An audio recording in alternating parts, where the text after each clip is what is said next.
seem taking the fun out of everything. I don't wanna think at all. There's no other way, there's no other way. All that you can do is watch them play. There's no other way, there's no other way. All that you can do is watch them play.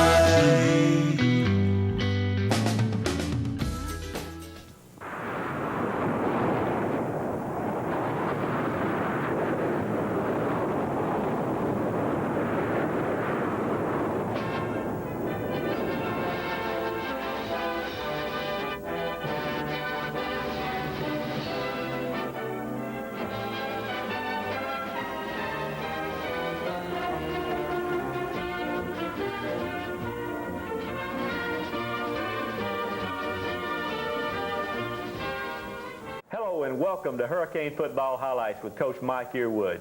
The Canes traveled to Adairsville last Friday night for their last of 3 consecutive road games and used a ball control offense and a stingy pass defense to come away with a 27-14 win and go 3-1 on the season. Coach, as we were looking at the stats after the game, we noticed that we had run 65 plays to Adairsville's 39, and that is a true ball control offense. Right. Anytime that you can, that's the best defense. Anytime you can control the football like that and keep your defense, off the field, then that's super defense. And we couldn't have drawn it out to work out any better for us. The fact that we were able to keep those guys off the field, they go in, make a stand for 3 plays, and then we get the football back, and we're able to hang on and kill time on the clock. And Adairsville's very dangerous with their pass offense, so obviously we want to keep them off the field. Well, we knew going in, as you said, that they're going to fill the air with footballs, and we tried a few new little wrinkles on defense to try to stymie that offense. And tell us a little bit about what we were doing to try to negate their passing attack. Well, basically it works within our defensive packages. 2 deep zone. We played real hard underneath coverage and really trying to get a funnel with our corners, and we used a robber scheme. We took our drop in, put him in the middle, used him as a robber a little bit, and just changed things up. Ran some with 3 deep zone when hopefully they were expecting 2 deep zone, and just tried to change up and basically get the receivers knocked off the patterns before they had a chance to get on the patterns and throw the timing off a little bit, and hopefully get a pass rush there. The pass rush wasn't very strong last Friday night, but that was because we had 4 guys rushing. We decided to go into the game thinking let's cover instead of blitz and pass rush, and it was 4 against 7 sometimes. So they were working real hard to try to get there, but sometimes they were just simply outnumbered. Well, Sean Darby had another great night carrying the ball. I think he had 134 yards and 24 carries, and John Woodard may have had his best night ever at quarterback. I think you're probably right. John really showed some maturing, and I was pleased that the passing game came along as well as it did. Of course, we've been hoping it would hurry up and catch up with everything else we were doing, and Woodard particularly showed a lot of poise in some key situations. He was getting some heat several times, able to set his feet and get rid of the football. And Darby, you just can't say enough good things about him. He's been a real winner every week. He practices like he plays. He runs the thing hard. He hits a hole probably as quicker than anybody we've ever had. And when he gets there, at the end of the point of attack is hard to knock off his feet. So we're very pleased with those 2 young men. Well, we're going to take a look at those highlights in just a minute, but we want to first thank our sponsors, Richard Wynn, Pontiac, Buick, GMC, Daihatsu, the good people at Parmenter and Langford Insurance, and also Quality Parts Company, your Napa dealer here in Cartersville. And Coach, let's get right on into those highlights right now. Finally, we got some football weather. Cool night, it felt great. Well, the players were really excited about it. We felt it rolling in on Thursday, and things really started to pick up. Here's the kickoff. Our coverage wasn't as good as it's been all year. There's a pretty good job of covering, but we did have some breakdowns later on with our coverage. We started out with our first defensive series, and it looked like that big number 22 was going to run pretty tough all night early in the game. Good swarming defense. As I explained earlier, we decided to drop off and play coverage, and that does lend itself a little more to the run, that type of defense. And they punt it to us, and we take over on offense, and this is the beginning of our first touchdown drive here. All right. Again, look at the field position. That's the thing that we really want. Tarek Patton there on the buck sweep and showing great speed. And we've come back with the big hoss, Darby, on the next carry. This is John here running the option with LaShawn, and hit the dive there, and LaShawn makes a good run out of it. And we get it down to the 5, and then we have our designated touchdown be-back.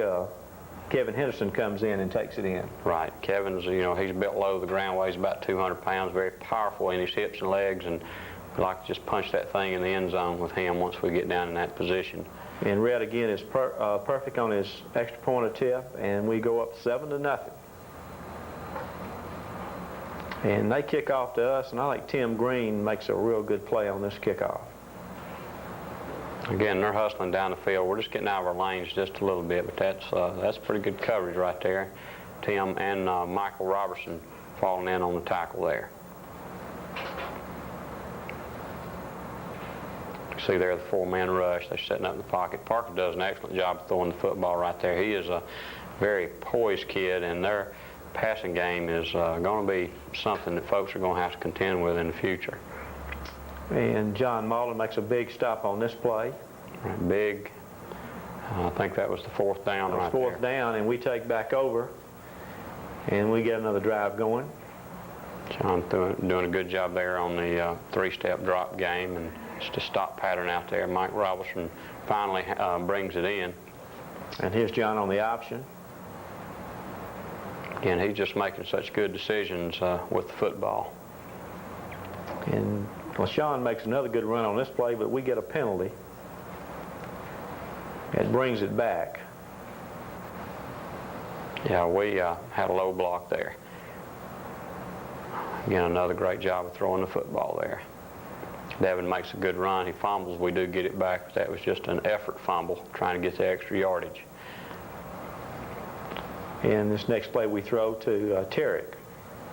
Just play action off the option. He's out in the open, gets it, and he really accelerates in a hurry once he catches the football. And so we're set up at their 12-yard line. Quarter changes, and we switch ends of the field. And here's John on the option.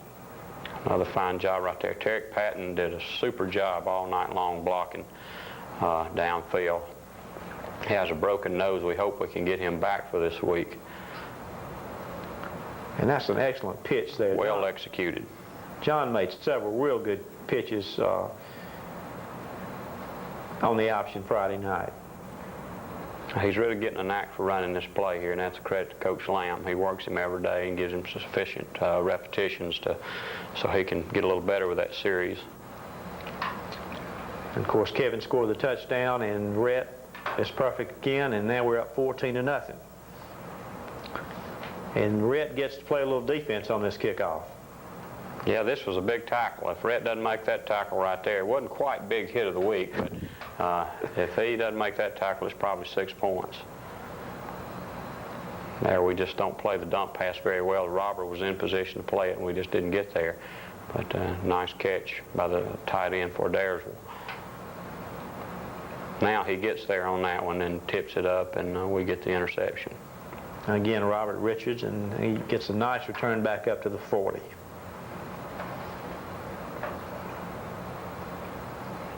Again, John doing a great job of squaring his shoulders there and throwing the football. Jason Chupp there with a nice catch. Coach, we were able to get our wide receivers more in the passing attack this week than any week so far. Right. Well, we, had hoped that we could get them more involved with. That's certainly our plan. We just were not throwing the ball real well up to this game. And we punt it to them, and they come right back. And I tell you, you need to keep those folks off the field because they are dangerous every time they get hands on the football. They really do a good job. Parker, again, handles himself very well back there. Big hit there by Tim Green and Ramon George. You could feel that one in the stands. You can see there, nice job throwing the square in by Parker there. We just, again, the robber should have been underneath that. Adairsville has some fine backs, have some big backs, and if you drop off in play coverage, they have the ability to pound it at you. This is a big, big play right here. John Mullen gets in there and blocks the extra point. Well, that's actually Lee Belknap that comes up with a block right there, and that you're exactly right. That was a big play. Anytime you get that 2-point advantage. And this is a second half kickoff. There were a couple more plays in the first half, but we skipped on ahead to the second half kickoff. It's Devin there with a nice return back up the middle. Sean, a good run here on the weak belly. He made about 10 yards after he was first hit on that play. He just never stops running. That's the great thing about him. Again, Woodard doing a great job on the option here. Ted, number 4 was tough at that corner. We had a big play potential all night, and he kept getting in our way. He's a mighty fine athlete. That's Howard. And, a great kick here by Chris Pavlo, and knocks it out at the 2 or 3 yard line, and that's about the 7th time that he's done that since he's been punting for us. And Chris has been a real weapon for us this year. He's helped us maintain field position all year long. Big hit there by Ramon. Defense is playing hard. You can see those 4 guys, they're trying to get there. Here's just a coverage. It's not actually a sack, but we force him out of the pocket, and obviously he can't throw the football because the coverage is pretty good. And we force them to punt to us, and LaShawn is deep. We almost make it to a wall here. We're just a block or 2 away.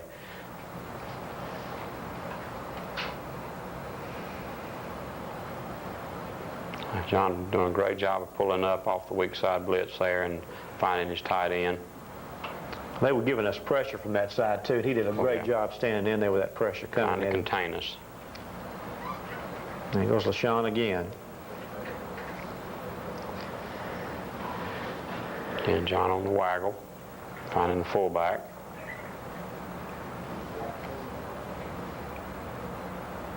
And we come right back with the option. It opens up nicely, and again, that was a big play by Howard there to keep us out of the end zone. And we put LaShawn at the halfback this time, and he gets it on in for the touchdown. So we, at this point, go up 20-7. Get a little bit of a bad snap on the extra point and try the fire play, and we're unsuccessful on that. I'll tell you, we're getting a lot of work at the fire play here lately. Not by design. Not by design, that's exactly right. So we're leading 20-7. We kick off to them, and here again we almost have a breakaway run, and Red makes a big hit and knocks him towards the sideline where we can pin him up. After a series, they punt to us, and here's LaShawn again returning the punt. And just a step away from really getting to that wall. And this could have been a big play right here. We had everything right, except we just didn't quite catch the football. Yeah, well, we actually flattened the pattern out a little bit too much on that. We were supposed to be bending more into the sideline, but almost a big catch there by Silas. Nice run by Darby. That was a big first down for us there later in the game. Another big pass coming up here with the Robert Richards over the middle, tight end over the middle. And I know you had to be pleased with this. We got a big run out of Silas Ritchie. Great pitch again by John. Real good job by Silas there. Silas has a knack of getting through defenders, and it's because he's always running. He never really stops, not a whole lot of herky-jerky. He just makes it happen. And that was a field goal attempt. It was just short. It looked like it was on line, but just short. Rhett's been very, very close on a lot of attempts this year, and he's going to hit one here real soon. Big play there. That's where the robber came in. Derek Richards was back in coverage and picked that pass off. Right. Did a good job of staying back in his coverage. Again, another good job on the option here. And John's doing a great job of reading on that option now. Yeah, this is something that's new to him. He thinks about tucking it up right there, but it opened up for him. We're able to get additional yardage out of it. But he's come a long way with this particular series. And here we are scoring our last touchdown again on the option, and at this point we go up 26-0, and Rhett knocks it through, and we're 27-7 at this point.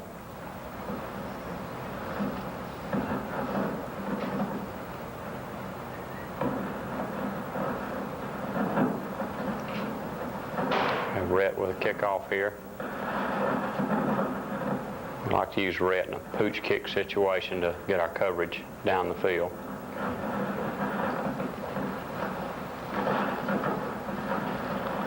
And they go to the shotgun. Again, the ball was there, it just wasn't caught. He does a very nice job of sitting in the pocket, setting his feet, and throwing the football. Here's where they burn us on a wheel route. Corner bites up on the curl, and they get behind us and do a fine job of executing that play. Well, Coach, to your credit, you had a lot of young kids in at that time and giving a lot of people a chance to play, and I think that's a real tribute to you. Here's the onside kick, and we recover. They actually had two of them, and we recovered both of them, and they got penalized on the first one.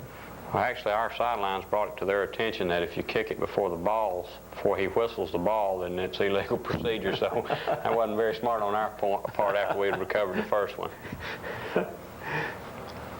And there we are walking off the field, and it's a happy bunch of Hurricanes coming off, and I know a happy bunch of coaches. A great way to bounce back off that loss to East Rome and set us up for the rest of our season, 27-14 final up in Adairsville. And Coach, it never gets any easier, and this coming week is no exception. We've got 11 lines coming in with a multiple offense and multiple defense, and I know it drives you crazy every year when we play those guys in the middle of the year. Tell us what you expect from Lovett this year. Are they any different than what we've seen the last 3 years? Not much different, Charlie. You pretty well hit the nail on the head. You know, Lovett's a very fine program, and it's a team that really we don't have to play. You know, we schedule Lovett, and they like to play us, and we like to play them because it's good competition for our kids, for our players, to play a caliber football team such as Lovett. They're 0-3 right now, but probably the best 0-3 team in the state. They've played teams like Carrollton, who's ranked #1 in AAA, to 9-7, and played them very tough. It's very similar to what they always are. They do the things they got to win. They got kids with great character. They do a lot of things offensively and give you many fronts to look at defensively, many types of coverages, and it's going to be a tough game for us. But it's also a very good challenge for us because they will be in the state playoffs again. They're state caliber football team, and we need to line up and play people like that. So there again, I think coming off the Adairsville game was a big boost for us.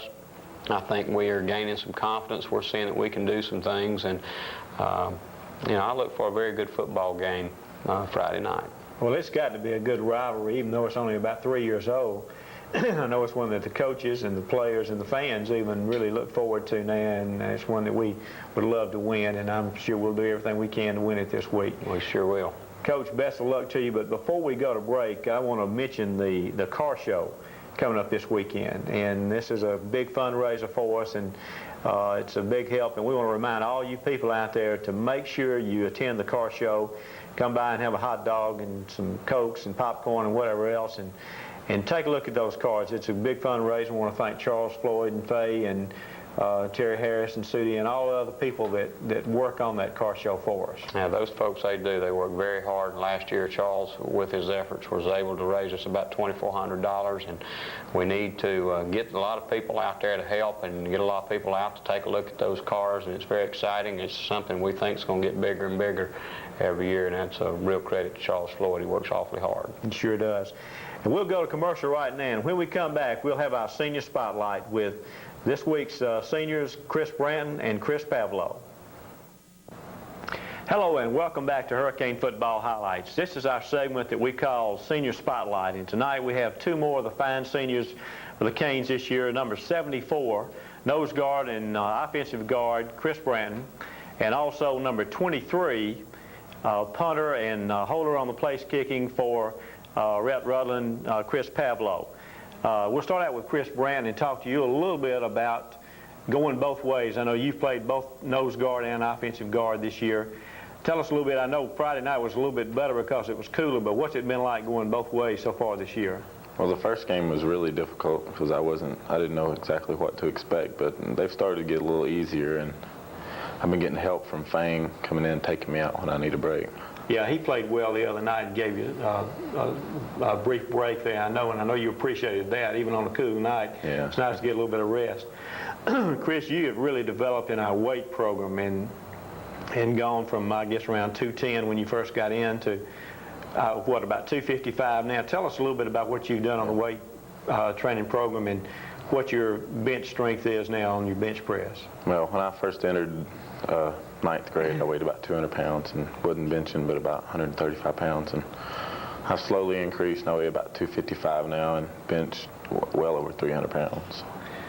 Well, you're definitely a product of what Coach Earwood and Coach Griffin have been trying to stress, and that's get in there and work in the weight room and get your weight up and your strength up, and you'll make yourself a good football player, which is what you've done.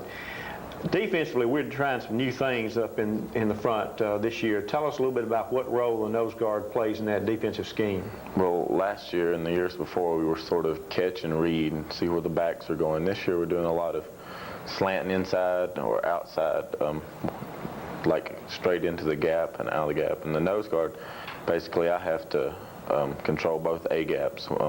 Both sides of the center is my domain, say, and I have to rush the passer. So you play a big part in that new defensive scheme, and I know you've done a great job so far this year, both sides of the football, and we really enjoyed watching you. Chris Pavlo, let's talk to you a little bit about the punting game and how big a part it plays in our overall scheme.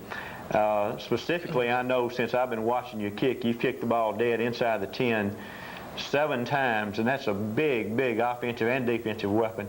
Tell us, do you work on that in practice every day? Yes, I do. And, you know, I only get one chance to go out there and, you know, to prove myself, so it's a lot of pressure in that, so, you know, I try to really do good on that. You've done a great job of that, and it really makes it easier for our defense to get in there and know they've got 97 yards behind them like you did the other night, and it makes it feel a lot longer for the other team. And what a lot of people may not realize is that you were really being counted on to play both ways for us up until your sophomore year, and you got an injury to your back your sophomore year at camp. Tell us a little bit about that. How's that coming along, and does that affect your kicking at all? Well, when I was in 10th grade, I used to play linebacker and tight end, and during a scrimmage, I hyperextended my back playing linebacker. So the doctor advised me not to play anymore so I can still punt. So it doesn't give me much trouble. Well, I know we were really counting on you to play some linebacker and tight end for us, and you were mighty good in your earlier years in junior high and 9th grade too. And it's a shame, but it sure is nice to have you out there kicking the ball for us. And let me just ask you: is there anything that you've tried different this year to work on?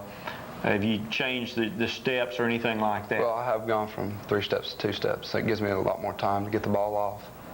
And so you're able to concentrate a little bit more on where you want to kick it and so forth, rather than taking the extra step. Right. Another thing you play a big part in, and this is a very key part of the football team, you hold on extra points.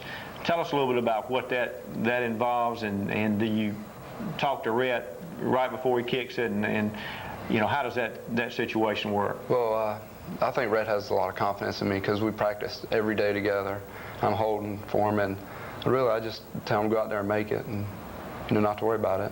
Well, that's a big part of it. The snapper also, we ought to mention Shane McPherson, because he plays a big part in it too. And I tell you, when everything clicks together, it works mighty good, and we've had a good kicking game so far this year.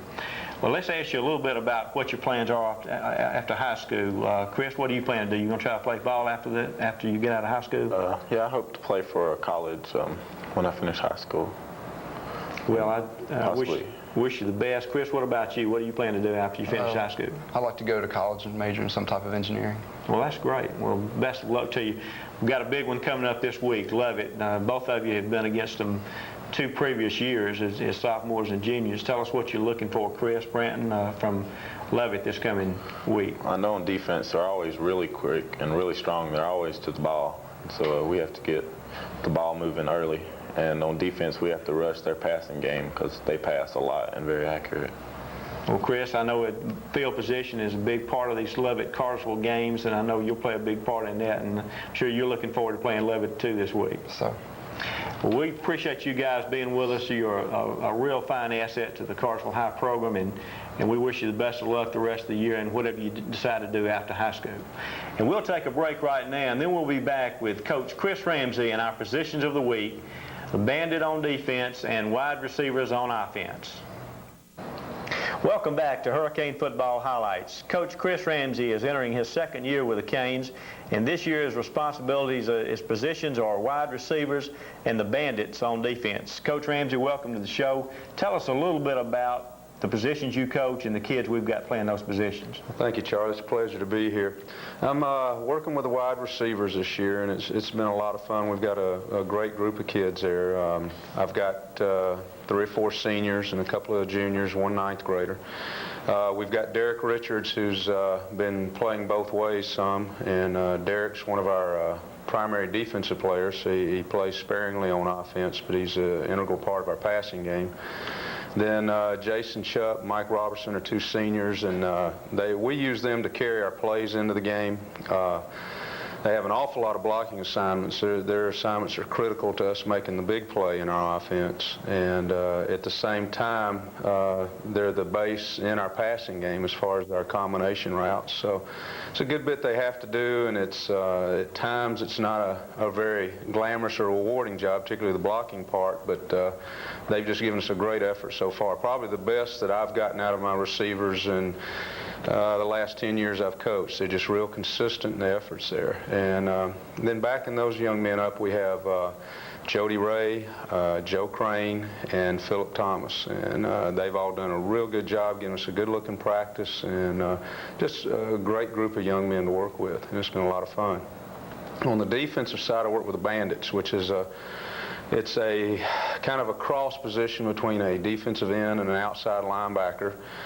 Sometimes he may even have strong safety responsibilities. We try to take advantage of that position to give us some versatility according to who we're playing. If we're playing a passing team, he may have more pass responsibility. A run team, then we're going to put him up and play him tougher against the run. And Derek Richards is our starter there, senior, and just doing a great job right now. We're real happy with his play. We have him backed up with Vincent Curtis, junior, and then Mike Robertson, a senior, and Silas Ritchie, a junior. And again, all 4 young men just give me a great effort, doing a real good job. If they're not starting there, they're playing on special teams and just adding an awful lot to our team performance and what we've been able to accomplish so far this year. Well, Coach, we appreciate the fine job that you do, and we look forward to watching you and the rest of the kids for the remainder of this season. I know they'll do a great job for us. Well, I appreciate it. We got a big one coming up this week, and we're real excited about it. We sure do.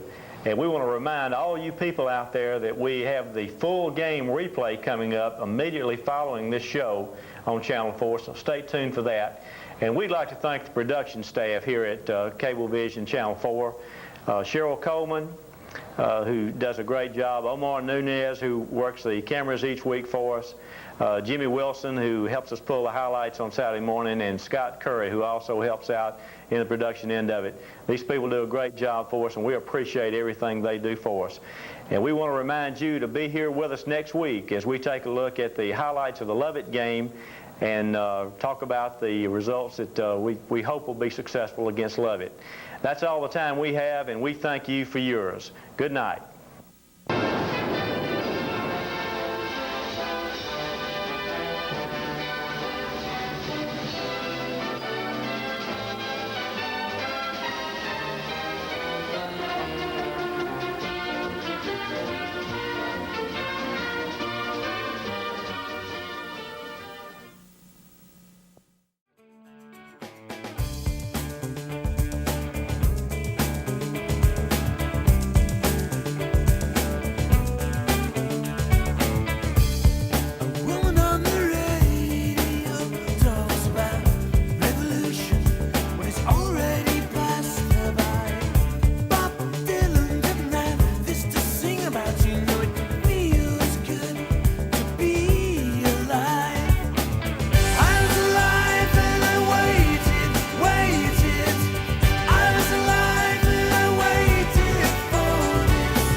Welcome to high school football on Cartersville Cablevision Channel 4. Tonight's game, a cross-county showdown between Cartersville and Adairsville. Our sponsors for tonight's game are Auto Parts Company, Gondolier Pizza, Kennesaw College, Ladd's Farm Supply, Mission Tire, Morris Food Stores, Harmon & Langford Insurance, and Prestige Cable.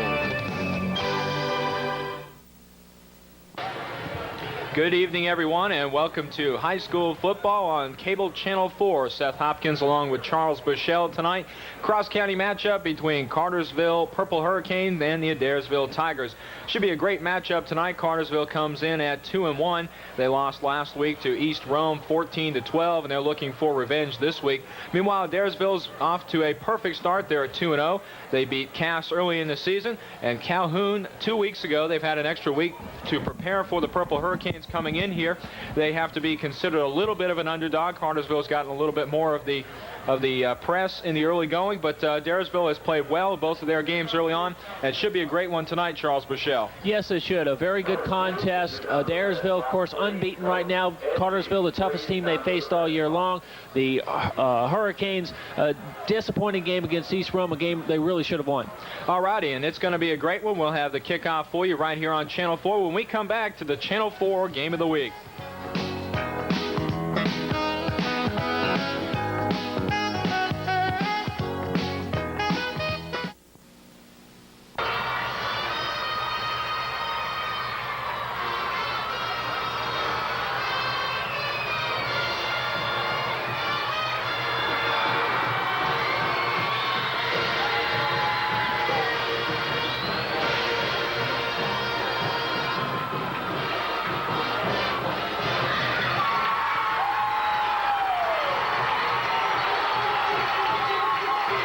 The Adairsville Tigers have just broken the paper here at Chamblee Field, getting ready to kick this one off against the Cartersville Purple Hurricanes tonight. Football action at its best. North Georgia football. Got two Bartow County teams lacing it up tonight to butt heads on the field.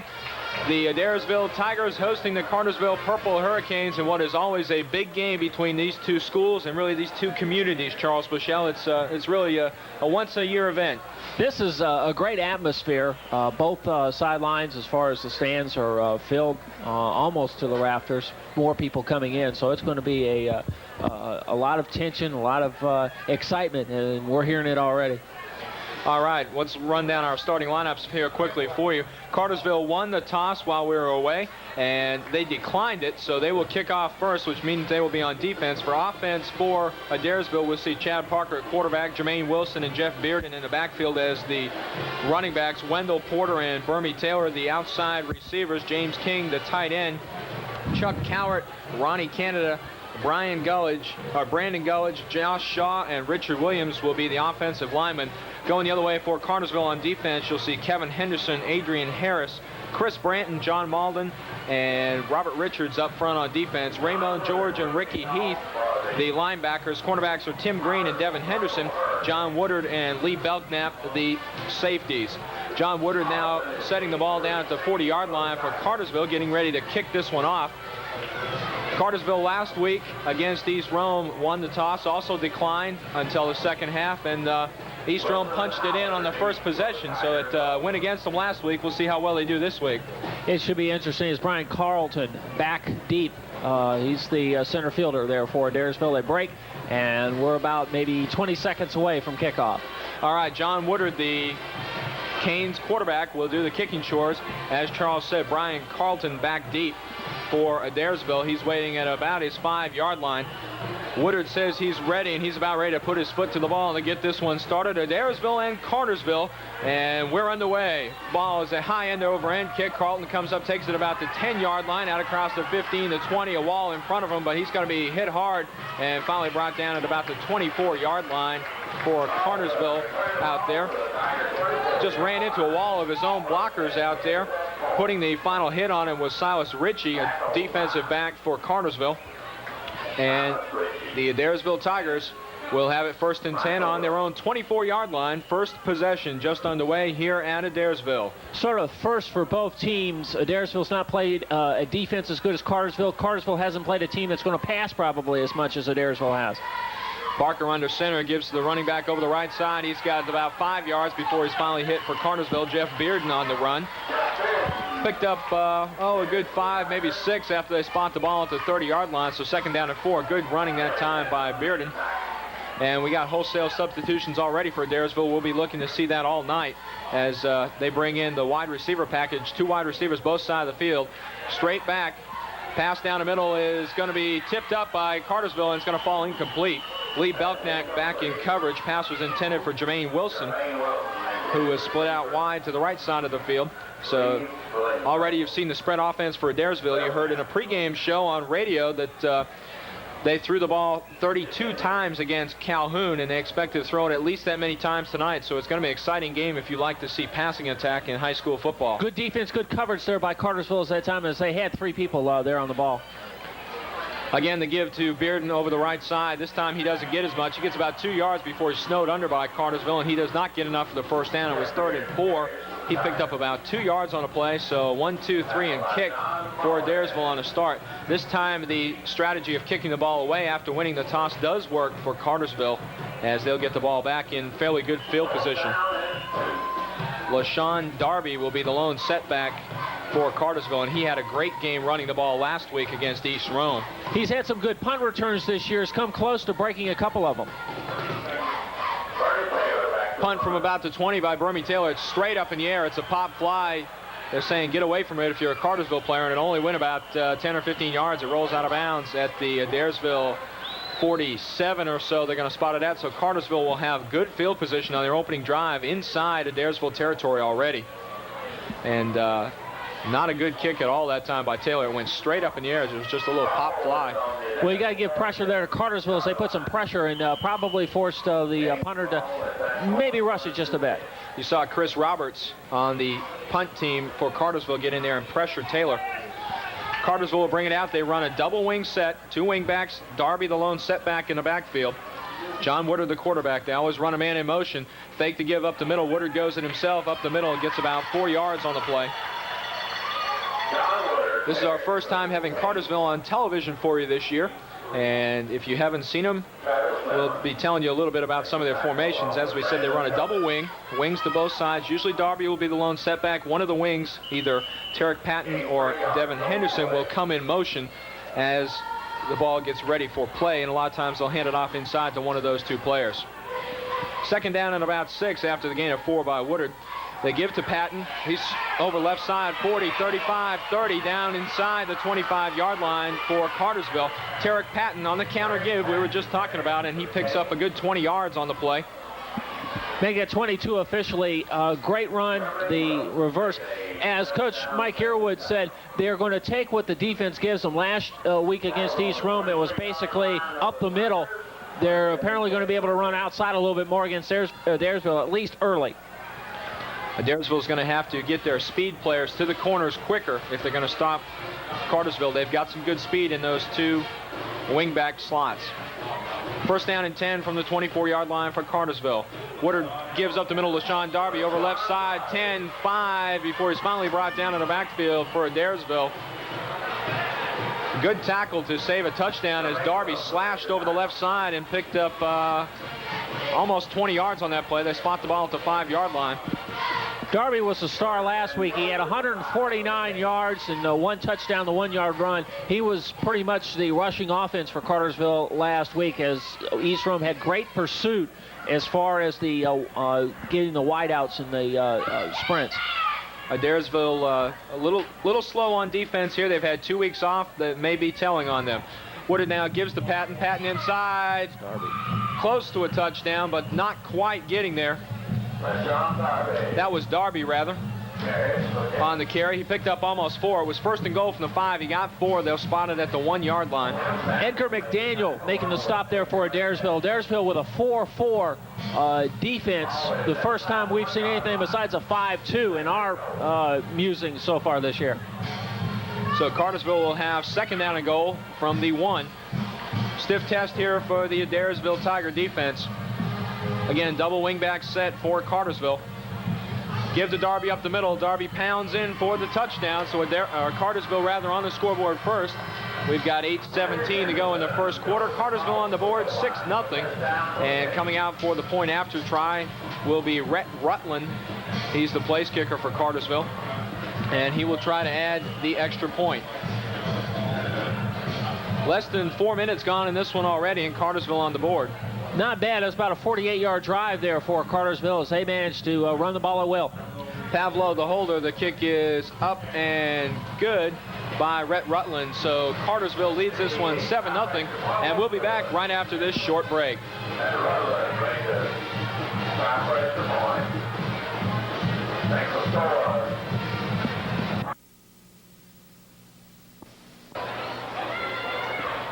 Back at Chamblee Field, the Cartersville Purple Hurricanes on the board first. 8:17 left to go first quarter. LaShawn Darby on the 1-yard dive gets the touchdown for Cartersville, and they lead it 7-0 here early on. Adairsville will get the ball back again on the kickoff. Woodard again out to do the kickoff chores, and again it's Brian Carlton retreating to his 5-yard line for Adairsville. He'll receive the kickoff. Cartersville looking good on offense on that opening drive. Darby with a good run, as also Tarek Patton with a good run. Both picked up about 20 on runs right through the middle of the Adairsville defense. We'll see if those are just opening jitters for Adairsville when they get back on defense again. A short kick this time, caught by one of the up men for Adairsville. Over the 30-35, got good blockers out across almost to the 40-yard line. Good run there by Brian Howard for the Tigers as he did catch it short and still got about 16 yards and puts Adairsville in good field position. The sign of a good high school football team is they make adjustments almost right away after the first drive or first stop, whatever. So we'll see what Coach Parker is able to do as far as adjustments offensive-wise. Parker said this week when we talked to him that he wanted to throw the ball 40 times against Cartersville. I don't know if we'll see quite that many tonight, but they come out in a pro set offense. Parker under center, drops straight back, got good time. Over the middle, it's tipped incomplete. Cartersville again had good coverage. They had 3 players all around the ball. Raymond George was there. I think he was the one that got the hand on the ball, linebacker for Cartersville.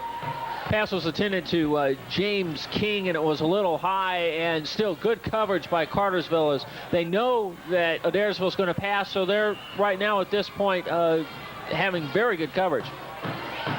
Sometimes tough to cover out of a 5-2, and Cartersville's dropped off into a 4-3 now. Their normal defense is a 5-2. Parker now to the sideline. Again, it's overthrown, intended this time for John Parker, and that ball overthrown as well. So looks like Parker's have the early jitters also. Not only that, it's cool. This is a cool night. The first really test as far as the fall weather. It makes a little difference sometimes in the way you throw when you've got basically about a 20-degree difference from what you're used to. Cartersville yet to get real good pressure upfield, though. He's had plenty of time to throw. 3rd down and 10 now from the 35-yard line. Parker again straight back. Cartersville a little more pressure this time, and they complete it over the middle, cross midfield down to the 40 before he's finally brought down by Cartersville, and that's the wide receiver Wendell Porter on the play. He gets it out across the 40 of Cartersville down to the 38-yard line, and a good play that time by Wendell Porter as he ran to the sideline, stopped, and then came on a crossing pattern back across the middle, and Parker hit him right in stride. 28-yard completion there from Parker to the wideout Porter, and they were able to find a seam in the zone. Good pass by Parker and a good pattern run by Wendell Porter. Parker now gives up the middle to the fullback, and he's got almost enough for another first down as he picks up 8 yards on the play. A good run up the middle that time. That's Darrell Ellis. He's the substitute fullback, and he was able to make a good run up the middle as they sort of crossed up Cartersville that time. That was a gain of 8 yards. Inside 7 minutes to go in the first quarter, Cartersville leads 7-0. Adairsville, though, 2nd down and 2 on the 30-yard line of Cartersville. Again, they'll give up the middle to Ellis, and this time he gets nothing as he stopped right at the line of scrimmage. No gain on that play. It'll be 3rd down and 2, and this is where Cartersville stopped them the first time. They had 3rd down and 2 and couldn't come up with it. Cartersville has played great defense all year long. They really only made one mistake last week against East Rome on a 3rd and short. They bunched up, and East Rome made a pitch out and a 76-yard run for eventually the winning TD. In the I formation now for Adairsville to give again is to Ellis, and again he gets nothing. Good penetration into the backfield by John Malden that time for Cartersville. It tripped him up before he ever got to the line of scrimmage, and they're going to be shy. So it'll be 4th down and 2, and we'll have to see what Adairsville will do here on the 30-yard line. You're really too close to punt. You're not going to get much out of it. We'll see if they'll go for it. It looks as, in fact, they will. 4th down and 2. Inside 6 minutes to play, first quarter. 7-0 Cartersville leads it. 4th down and 2 for Adairsville from the 30 of Cartersville. Pro set. Parker drops straight back, looking down the sideline. Ball is batted away by Richards down there. Robert Richards for Cartersville knocks it away. Pass was intended for Brian Howard on the sideline, or rather John Parker on the sideline. It was a good pass, but Richards did a good job to close ground as the ball was in the air and knock it away at the last second. Great defensive play there by Cartersville. We, right now at this point, they're playing very well both offensively and defensively, and have shaken off last week's game against East Rome at this point at least. Woodard leads them out again in the double wide set. Wingbacks to both sides. Patton in motion. Give is up the middle. Get about 3 yards on the play. LaShawn Darby again grinding it out. This is what they did against East Rome. They gave it to Darby up the middle. I think he carried almost 30 times last week, which is almost unheard of for a lot of high school kids. And he just grounded out on the ground against East Rome. He picks up about 4 on that play, and they'll take it. But again, it was because of East Rome's pursuit as far as the wide. So they took what was given to them, and we'll see what happens as far as what Adairsville is going to give Cartersville defensive-wise. Fake to give up the middle this time. Give it to Patton on the wing back, and he only got about 3 that time before they shoved him back. Good defensive play. Devin Henderson on the carry for Cartersville that time as he came in motion, and did not find nearly as much running room as had in the past. He did get about 3 yards on the play, though, so it'll be 3rd down and a short 3, long 2, whatever your pleasure. 38-yard line. Adairsville defense seems to be adapting a little bit. Cartersville had a couple of 20-yard runs in that first drive. So far, they've had a 4 and a 3 thus far. Double wingback set, Woodard under. In motion comes Henderson. They give up the middle to Darby. Darby powers ahead for 4, enough for the first down. Defensive stop there for the Tigers by Richard Williams, but apparently not enough as they're going to mark the chains. The first down there for LaShawn Darby as he got about 5. Adairsville stiffening on defense a little bit, getting good penetration up the middle that they were not getting on their first drive, but they're going to have to get even more if they're going to stop Darby. As with the good leg drive, he gets 2 or 3 yards almost every time he touches it, just on his own. Cartersville offensive line has done a good job thus far this year, opening some holes for their running backs. Woodard now on first down, looks to throw over on the sideline. He's got a man open. He juggles it. He's going to pick up about 6 yards on his forward momentum before he is shoved back. Good catch out that time by Mike Robertson for Cartersville. Picks up about 5 his forward momentum before he was shoved back for Adairsville. So that's something new wrinkle we've seen from Cartersville. They really have not thrown the ball hardly at all this year. And Coach Earwood said he hoped to throw the ball 12 or 15 times. I think the most they've thrown in any one game is 7 or 8 is the most they've actually thrown it so far this season. This time they have 2 wide receivers to the wide side of the field. Lone wingback is Patton in motion. Give up the middle to Darby. He gets about 3 on the play. That'll bring up 3rd down, and well, after they mark it, he gets a gain of about 2, so it'll be 3rd down at 4. Travis Flemings, one of the inside backers for Adairsville, in on the stop for Adairsville on Darby, as we've got a 3rd, and we'll call it 4. This is the first, if you could call 4 yards long, 3rd down that Cartersville's had to face so far this evening. This will be a good time for the Adairsville defense to step up and really assert themselves right here. Woodard on the option. He's keeping himself. He picks up 5 yards, 6, 7, 8 across the 45-yard line of Adairsville. Quite a bit more than enough for the first down, so they'll move the chains once again. Cartersville keeping it on the ground, mostly up the middle, just getting it up at 4 or 5 yards a whack and picking up the first downs. Jody Brown and Jermaine Wilson on the tackle that time for Adairsville. And Cartersville right now playing very good as far as the offensive end. They've been able to make some drives, particularly the last 2 weeks, but they've had problems as far as fumbles or turnovers that have stalled a number of drives, but they're looking good right now. 1st and 10 from the 44. Woodard now rolls out to his left. He's looking downfield. He's got a man open, and he overthrows him by a good 5 yards. That was Devin Henderson running the long pattern down around the 5-yard line, but it was well overthrown by Woodard. Did have him open, though. Good strategy, really, by Cartersville, as Adairsville at this point probably thinks all they're going to do is run, and if you can soften them up with a couple of passes like that, once Cartersville, if they're able to manage the lead, they can probably be able to get a few more passes up their sleeve. About 2 minutes left to go in the first quarter. Cartersville leads 7-0. 2nd down and 10 for Cartersville at the 44.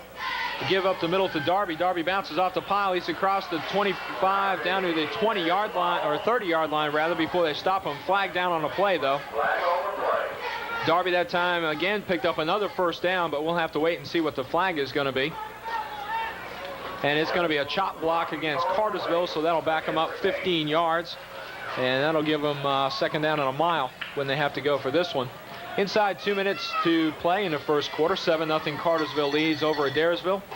This has been Cartersville's bugaboo all year long, has been the penalty along with the turnovers. That really hurt them last week against East Rome. Also hurt them against Southeast Whitfield, even though they won that game. They had a number of drives stalled. And, a chop block certainly hurt you.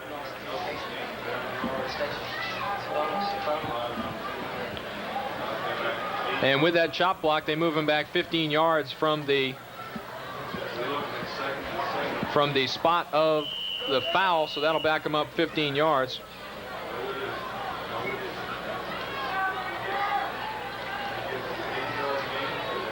Woodard brings them out. It'll be 2nd down and 17. Dropping straight back, rolls over on the side. He's got Henderson. Henderson across the 40, the 35. Bounces off several tackles before he's finally hammered, and the ball is on the ground. Adairsville saying that they have it.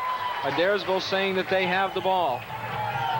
We'll have to wait for the official marking, though, gives it back to Cartersville. Good, fortunate break there for the Canes that time, and a good run by Henderson. He managed to catch it about the 45 and then ran another 10 yards and brings it now 3rd and close instead of 2nd and extremely long. Down to about a minute left to go in the first quarter. And it'll be 3rd down and 1 for Cartersville.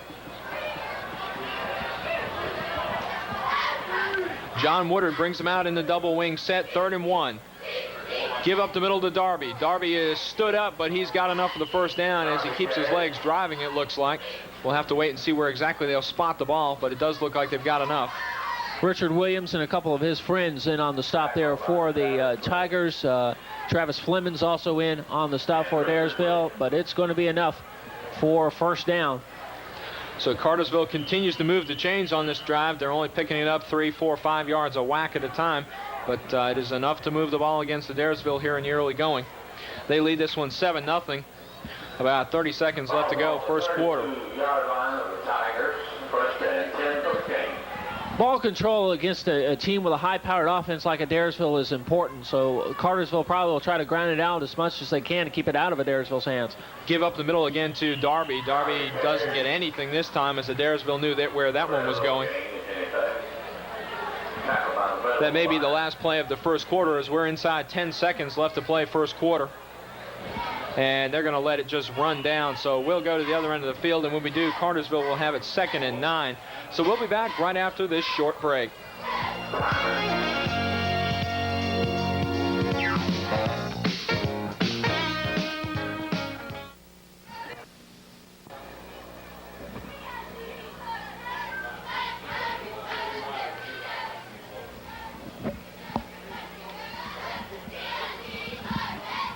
Back to the football game of the week on Cablevision Channel 4, Adairsville and Cartersville.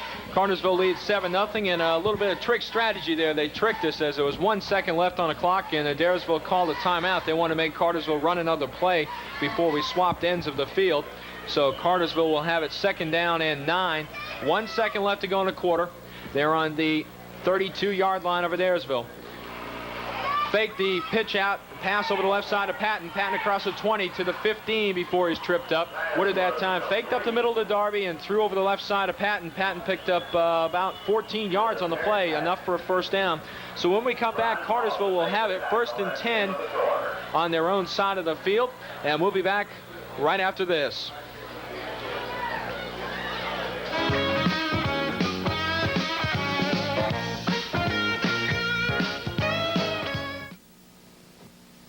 Back to action here at Chamblee Field. Tarek Patton on the right side on a 1st and 10 play to start the second quarter. Gets about 2 yards over the right side, and there's a flag down, so we'll have to wait and see what that is. Jeff Bears made the tackle, but there's a flag on the play. Appears to be against Cartersville, since they're talking to the captain of the Tigers, and it's going to be a clip against the Hurricanes, their second penalty so far of this contest, as we have just started the second quarter here in Adairsville.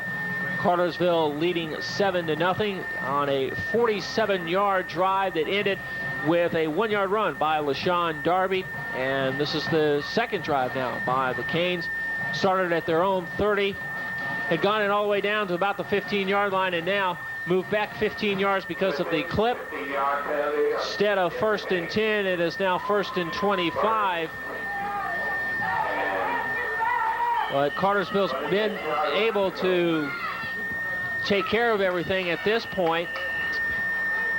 And now Cartersville's going to call a timeout. So Cartersville calls a timeout with 11:49 left in the second quarter. And we'll come back right after this with the score. Cartersville 7 and Adairsville nothing.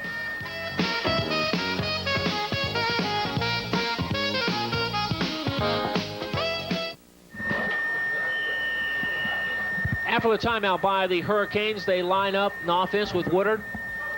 Getting ready for the signals, and they're pro set, double wingbacks. Woodard with Henderson in motion. And Henderson takes the fake and make that Woodard on the right side.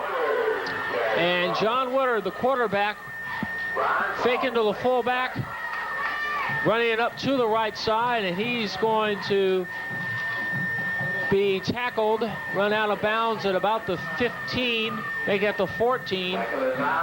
So it's going to be now 2nd and 9, a 16-yard gain there by Woodard. His second run, make that the third run so far of the contest. He has a total of 27 yards. 2nd and 9. Now as they're in much more comfortable position instead of 1st and 25, Woodard getting ready to take the snap. He fakes the handoff. He's going to go to the left side and now pitches it off to Devin Henderson. Henderson inside the 10. He's close to the goal line. He's going to be just shy. But a great play there by Woodard, showing his quarterback smarts as he faked it, ran down the left side, then pitched it off to Henderson, who took it from the 15-yard line all the way down to the 1, and it's going to be 1st and goal for the Canes as they knock on the door for trying to get their second touchdown of the night. All right, we've got 10:45 left to go, second quarter. Canes lead at 10-0, or 7-0, knocking on the door again. 1st and goal from the 1. Woodard under center, double wing set. Gives up the middle, Henderson, and he's in for the score. That's Kevin Henderson, the fullback, giving LaShawn Darby some rest, and that is his first touchdown of the year. And a good one it was, just a dive over from the 1 right behind his inside offensive lineman there. Just followed them in. Chris Branton and John Malden there on that side of the offensive line just shoved him into the end zone. So Cartersville leads 13-0. They'll try and make it 14. This is sort of reminiscent of the West Rome game when they scored their 2 touchdowns on the first 2 drives. And the kick is up and good by Rutland, so Cartersville leads it 14-0. 10.5 minutes left to go in the second quarter, and we'll be back right after this.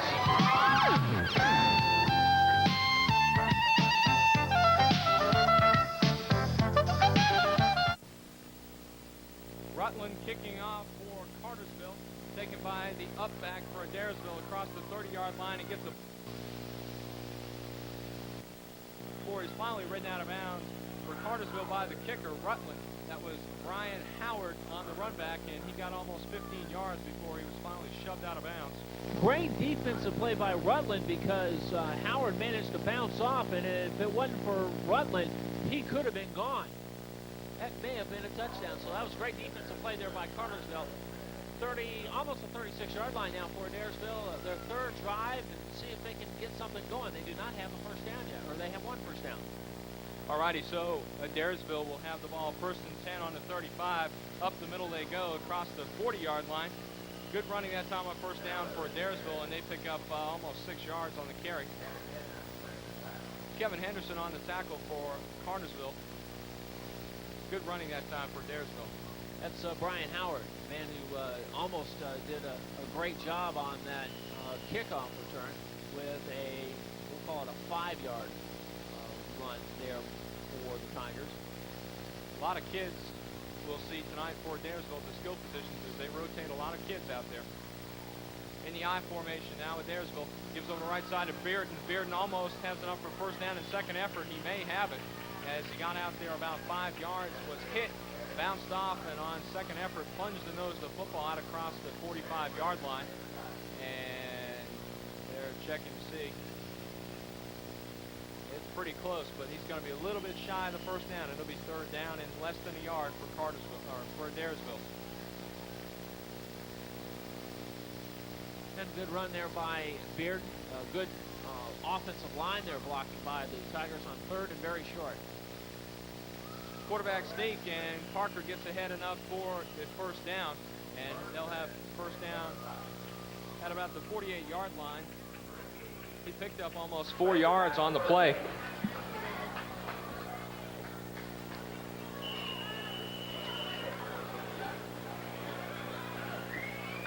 Inside 9 minutes left to play in the second quarter. Adairsville now 1st and 10, knocking on the door, getting into Cartersville territory here. Carlton now fakes up the middle, pass over the middle to Porter. Porter down to the 30-yard line before he's spun around by Belknap. Ball is loose on the ground. Cartersville says they have it. We'll have to see what the officials call it, though. I think he was down before the ball came loose. And yes, in fact, he was down, so it will remain a Adairsville ball. Over the middle to Wendell Porter that time. A good play that time as they faked up the middle and then threw the slant pass on the inside of Wendell Porter, and he picked up, a good 25 yards on that one. 1st and 10 now inside Cartersville territory, about the 28-yard line of Cartersville. They faked the pitch out again on the slant play. This time it was almost picked off by Ricky Heath for Cartersville as he jumped in there. He was ready for that same play the second time and was not going to have any of that. Good play there by Heath as he managed to knock it down. Parker right now at this point is 2 for 7, but those 2 completions are totaling 52 yards. So it'll be 2nd down and 10 for Adairsville now at the 28-yard line of Cartersville. Parker under center. They're in the I formation. Over the middle again. They try and tip drill. This time Cartersville's got it. Back around the 20, the 30-yard line, up almost to the 40. Across the 40 before he's knocked out of bounds is Robert Richards. As he was playing the center field position, the ball was tipped up in the air. I think Belknap was the one who originally touched it, knocked it up in the air, and Robert Richards picked that ball off and took it back 30 yards up the sideline. So Cartersville will have it. They come up with a big play. Adairsville, though, had a good drive going. And they had, of course, one drive that stalled in the first quarter, and they cannot continue to give up this football because Cartersville's offense at this point is almost clicking on every single cylinder. So Cartersville will have it 1st down and 10 on the 37-yard line, their own 37. We've got about 8 minutes left to go in the first half. Cartersville leads this one 14-0. Woodard on the naked bootleg is going to be thrown for a loss as the play went away from him, and he came rolling to the right side on a naked bootleg and was taken down by 2 Tigers out there on the sideline. That's Clemens and Bearden. Jeff Bearden did a good job on the containment, forcing him back to the inside.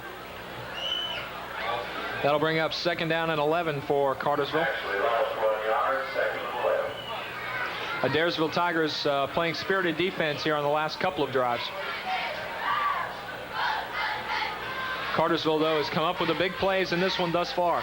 The most recent one being that pickoff by Robert Richards in the backfield and ran it back 30 yards. And now we've got a penalty against Cartersville.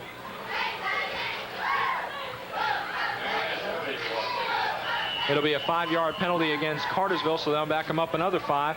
And that'll give them a down back, though, so it'll make it 1st and 15 rather than 2nd and 12. 7:45 left to go in the first half. Cartersville has one wide receiver far to the right side, Mike Robertson, the double wingback set in motion now. They give up the middle to Patton, or Darby rather. Darby gets about 4 yards of that back, so it'll be 2nd down 11 for Cartersville.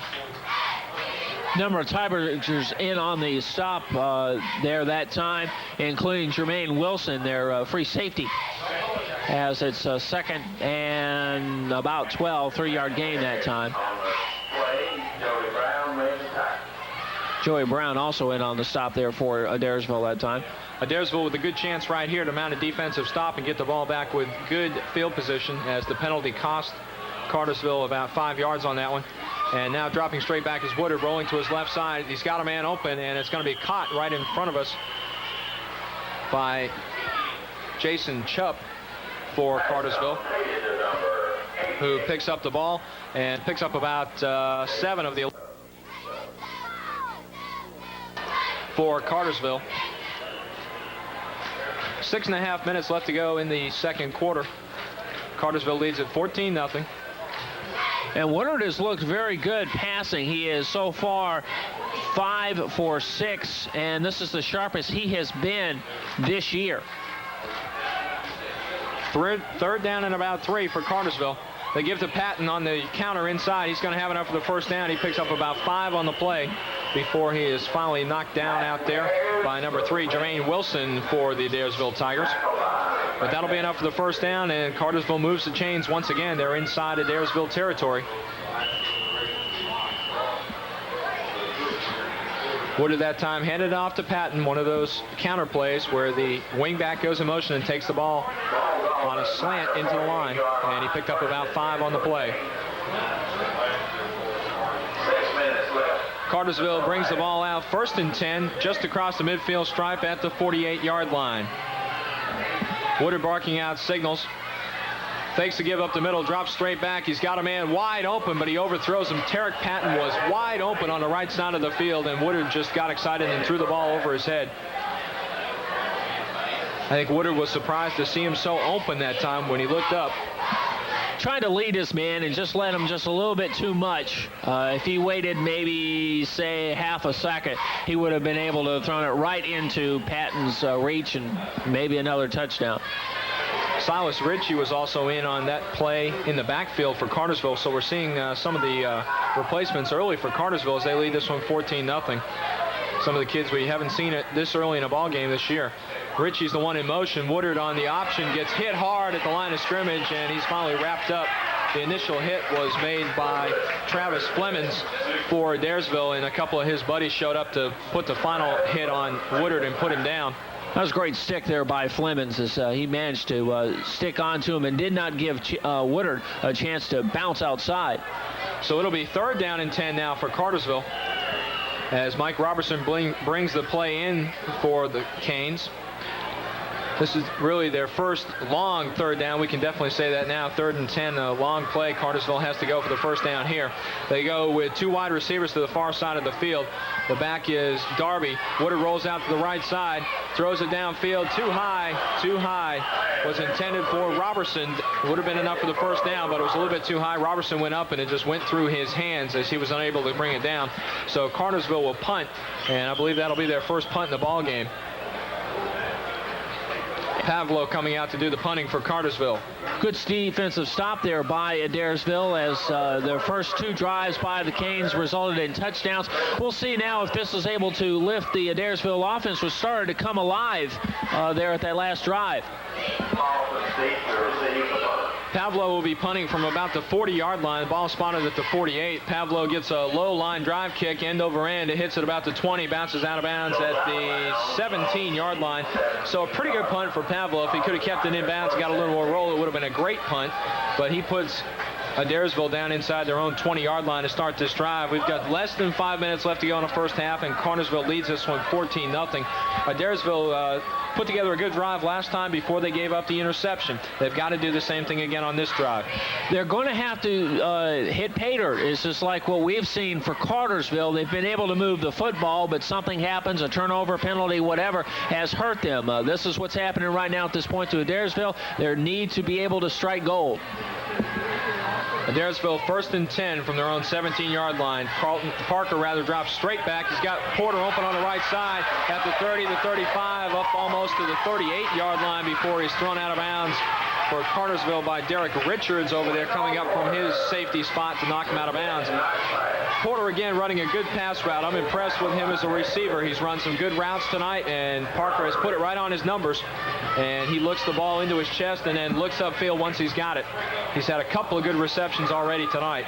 And that's what Adairsville's got to do, is get those passes going. Then that'll loosen it up for them to run on the inside also. And the quarterback has been able to get some help from his offensive line. He's had time to throw. Now we got a shuttle pass on the inside of the line, and they're going to pick up about 6 yards on it before they're finally met by Tim Green in there for Cartersville. The play went to Ellis, who is in there at the fullback spot for Adairsville. He picked up about 6 yards on the play after they spot the ball. Bring up 2nd down and 4. That's a good play to run after a long pass play. Drop back and make it look like you're going to pass, and then just shovel it into the line. Adairsville now out in the I formation with 2nd down and about 4 to go. Wide receivers both sides of the field. Pitch back for Adairsville around the 40, 50, 45, down to the 40-yard line before he's finally brought down. Good running that play by Brian Howard as he took the pitch and got around the end. It was a great block on the outside that time for Adairsville by the tight end, as he was able to beat the contained man and allow it to get open to get around that right side and pick up a good 15, 16 yards on that play, Charles. 18 officially, and right now some good play calling right now by Adairsville as they're managing right now to mix it up and get Cartersville a little confused. Again, the I formation. Again, they give us to Howard. Howard in the middle of the line. This time is going to pick up about 3 yards on the play before he's snowed under by a host of tacklers. Raymond George there made the first hit for Cartersville. Also John Malden and Kevin Henderson inside there. Cartersville has been a tough team to run against on the inside all season long. The big runs that have come against Cartersville have been to the outside, just like the one that Howard ran the play before. Again, the I formation, wide receivers both sides of the field. Ellis, the fullback, to give us to Howard, the tailback. He slithers ahead on the ground for a gain of about 2. Was hit in the backfield by Raymond George and tripped him up enough to stop his forward momentum. That'll bring up an important 3rd down and about 6 here for Adairsville. We've only got 2 minutes and 55 seconds left to go in the first half, and if they're going to get on the scoreboard, they need to convert this 3rd down and 6 right here.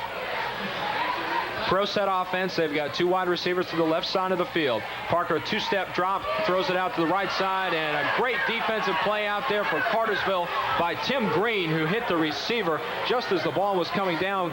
Bernie Taylor out there, the intended receiver, and a great hit by Tim Green as the ball arrived. Great defensive play. He would have been just short of the 1st down even if he had caught it, but Green showing some great aggressiveness there on 4th down.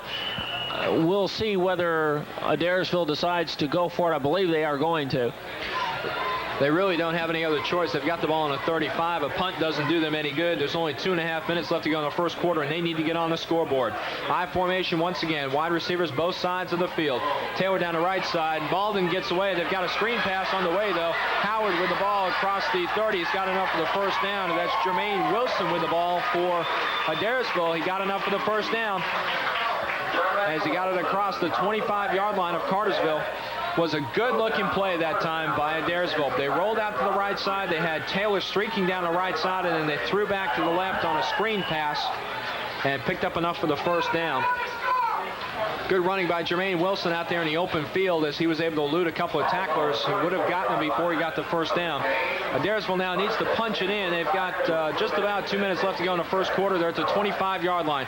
Parker, two-step drop, out pattern is complete on the right side to Brian Carlton. But they only pick up about 3 yards on that play.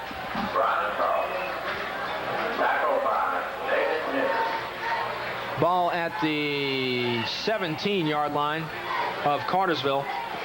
Make that about a 6-yard gain, so they'll have 2nd down and 4 now on the play.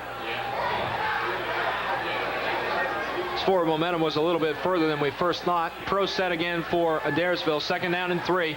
Straight back again. Good blocking. He's got time over the middle. A man wide open. He catches the ball at about the 3-yard line. Again, a great throw by Parker as he hits Brian Howard coming across the middle of the field at about the 3-yard line. And Adairsville is definitely in scoring position now with a minute and a half left to go in the first quarter. Good drive. They've displayed patience right now. Tigers, great pass there to John Parker, and it's 1st and goal at the 3. Parker brings them out. 1st down and goal from the 3-yard line. In the I formation, both receivers in tight. Give up the middle to the tailback. Gets about a yard. Maybe a yard and a half on the inside. And Cartersville stacked that one up. Ellis on the carry. Tried to go straight up the middle against Cartersville and got about 1 yard. So it'll be 2nd and goal from the 2. Inside a minute left to play in the first half. Adairsville's got 3 shots at it here from the 2-yard line to get it in.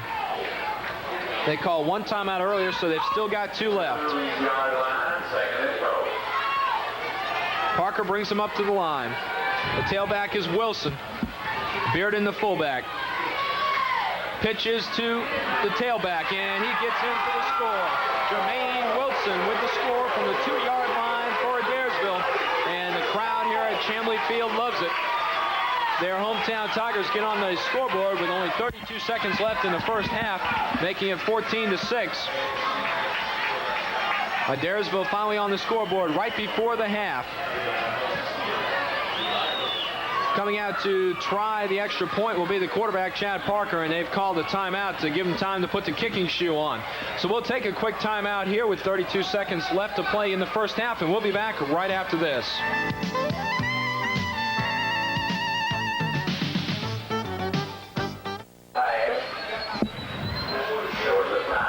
Back at Chamblee Field, Adairsville ready to kick the extra point and try and get within a touchdown of Cartersville, as right now it's 14-6. 32 seconds left to play in the first half. High snap, but they get it down, and it's blocked inside by Cartersville, and the ball rolls out around the 20-yard line, and it'll be knocked dead there by Cartersville. It was a high snap, they got it down, but by the time they got the ball down, was unable to get the kick up and away. Cartersville blocked it. So it will stay 14-6, and we'll be back with the last 32 seconds of the first half right after this.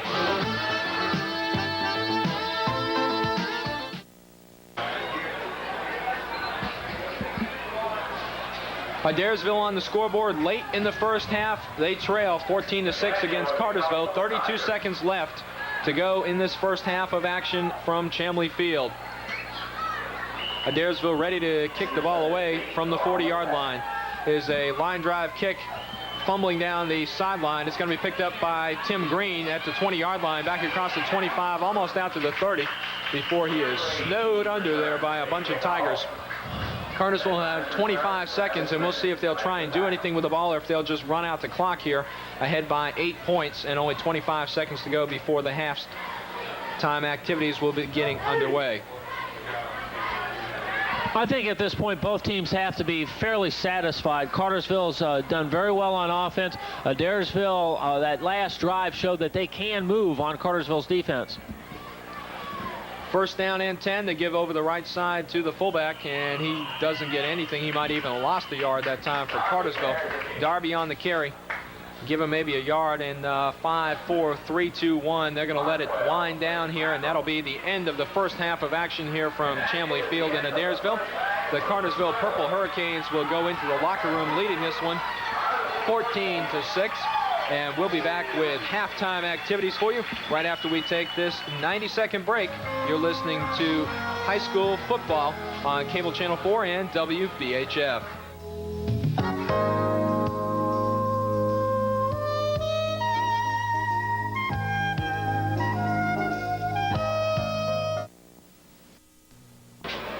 All right, welcome back to halftime activities on the Cable Channel 4 Game of the Week. Right now we're going to give a listen to the Cartersville High Band.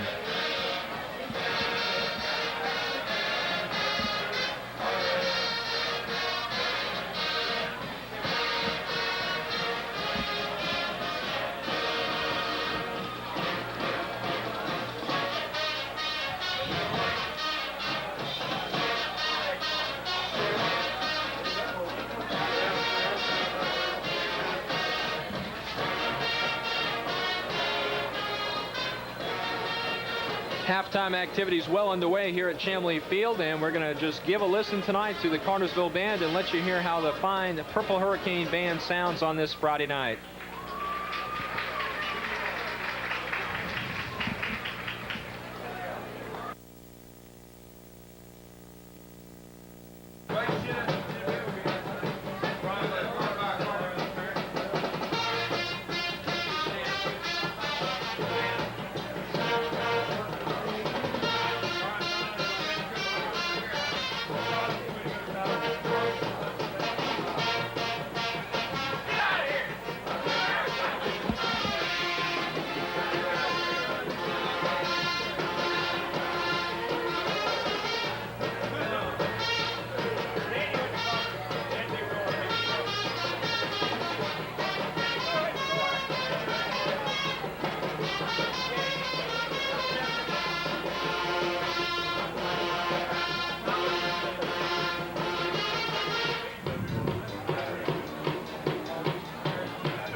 All right, the very fine Cartersville Purple Hurricane Band entertaining us there at halftime.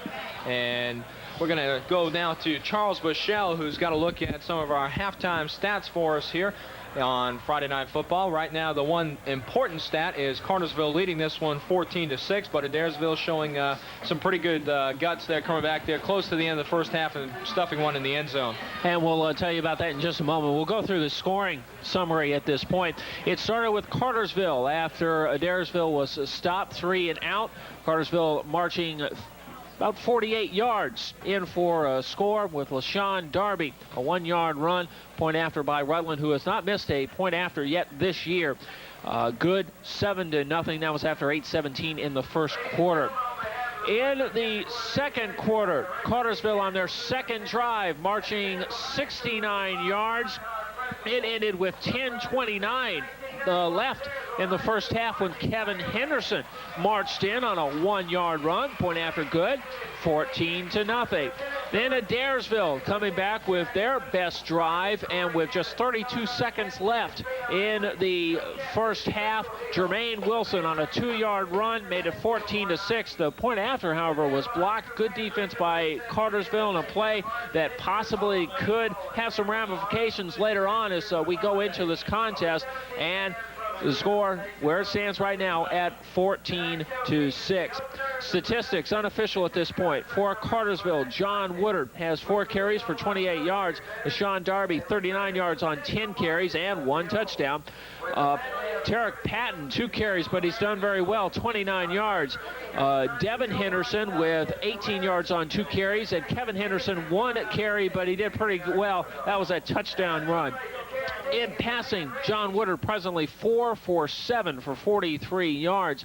The best passing probably that he has had all year long. And we'll talk about Adairsville as their band now getting ready to go on the field. And as you're able to watch them here on Channel 4, we'll go through the statistics here for Adairsville. Rushing, John Parker, or Chad Parker, the quarterback, 1 carry, 3 yards. The fullback, Jeff Bearden, getting 14 yards on 5 carries. Jermaine Wilson, 3 yards on 2 carries. One of those was the touchdown that Adairsville scored late in the first half. Darrell Ellis with 8 yards on 2 carries. And Brian Howard with 27 yards on 3 carries. In passing, as you know, Adairsville is a passing offense. They have thrown 14 times at this point. The quarterback, Chad Parker, completing 7 of them, most of them to his wideout Wendell Porter. That was where most of the gains were. 107 yards right now in passing offense for Adairsville. 1 interception, and that was a major play as intercepted by Richards, and that led to Cartersville's second score. That's your summary right now at this point, with Cartersville leading 14-6. All righty, thank you very much, Charles Bushell. And now let's give a listen to the Adairsville Tiger Band tonight.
Alrighty, as we listen to the very fine Adairsville High School Band, we've got a very special guest, former Adairsville High player, now suiting it up for the Yellow Jackets of Georgia Tech, Stacy Parker.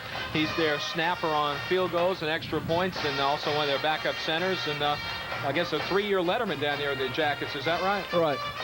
been starting his 3 years as the deep snapper on extra points and field goals, and y'all had a pretty big ball game last night against Virginia. Came out on the winning end.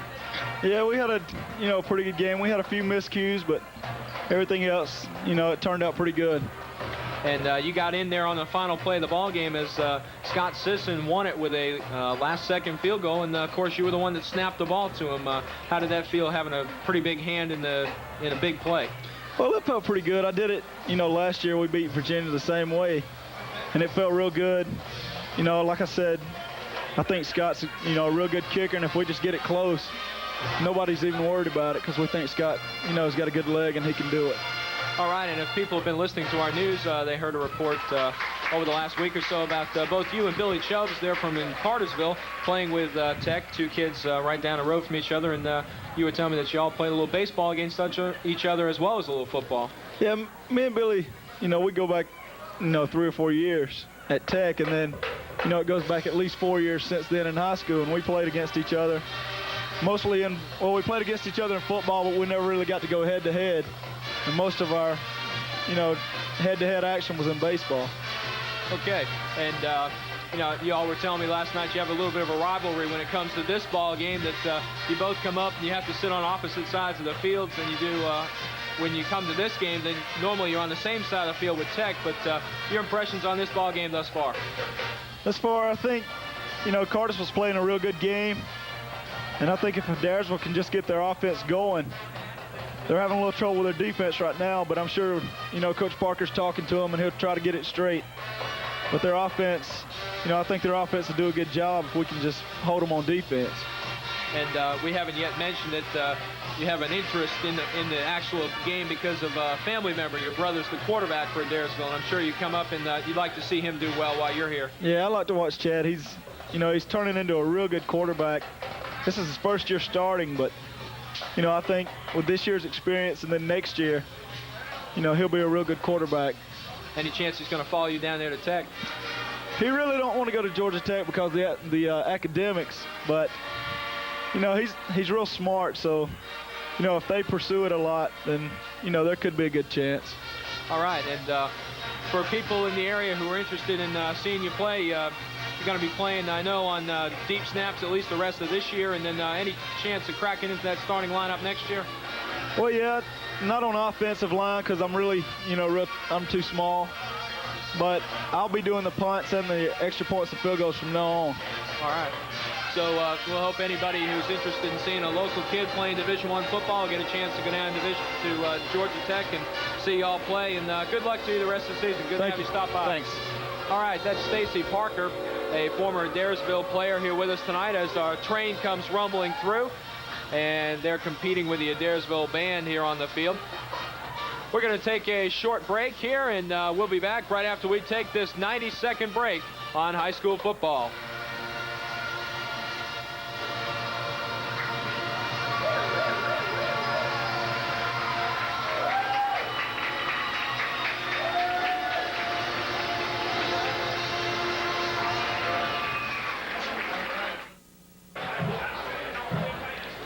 Just about ready to get the second half of this cross-county rivalry matchup kicked off, as we've got about 10 seconds left on the clock as it winds down. Cartersville just now coming out on the field. Adairsville has been out on the field for about 2 minutes or so. The score stands at 14 for the Purple Hurricanes and 6 for the Tigers. It was great to have a chance to talk at halftime with Stacy Parker, a former Adairsville High standout, and now a fine player with Georgia Tech. Really fills in a good specialty role for them. He's the deep snapper on field goals and extra points, and he's also going to be snapping for punts now, he tells me, as he got a chance to do that this week in a game against Virginia. A very exciting game. I had a chance to go down and cover. So good to hear from Stacy Parker. He's the brother of Adairsville quarterback Chad Parker, and he's certainly hoping that his little brother can get this one cranked up in the second half. The only problem starting off the second half, though, is that Cartersville, of course, won the toss to start this one, and they decided to defer it until the second half. So they will get the ball to start the second half of this one. It'll give a chance now for Adairsville's defense, as they did manage to stop Cartersville on that last drive and set up the long drive that Adairsville managed to be able to get their only touchdown as we get ready to start the second half. And Brian Howard getting set to kick it off for the Tigers with Devin Henderson, one of the deep men, along with Tarek Patton out on the other side. The two wingbacks for Cartersville will be the two deep men as Howard gets ready to put his foot to the ball at the 40-yard line to get the second half of this cross-county matchup kicked off here in the second half. 14-6, Cartersville leads it, and it's a low line drive kick right down the middle, and it's going to be Patton picking it up, picking his way to the 30-yard line, finds a hole up the middle, gets almost out to the 40-yard line before he is brought down. A good run back that time by Devin Henderson for Cartersville, and he got all twisted around in the bottom of that pile. And he ran that one back almost 30 yards as he got it out to the 38-yard line of Cartersville. They'll start there, 1st and 10. Brian Howard making the stop there for Adairsville. He kicks it, he makes the stop, and now he goes into his linebacker position for the Tigers. And let's see what kind of offense that Cartersville can generate as we start the third quarter. Cartersville again in their double wing set, lone setback. Henderson, the man in motion. On the option, they give it to Henderson. He's going to lose 5 or 6 yards as he is just knocked into the backfield.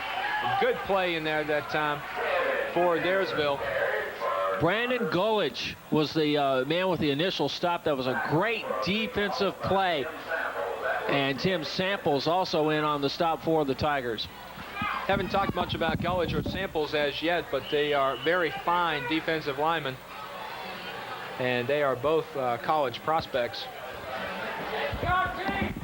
Cartersville now will have the ball, 2nd down and 14 at the 35-yard line.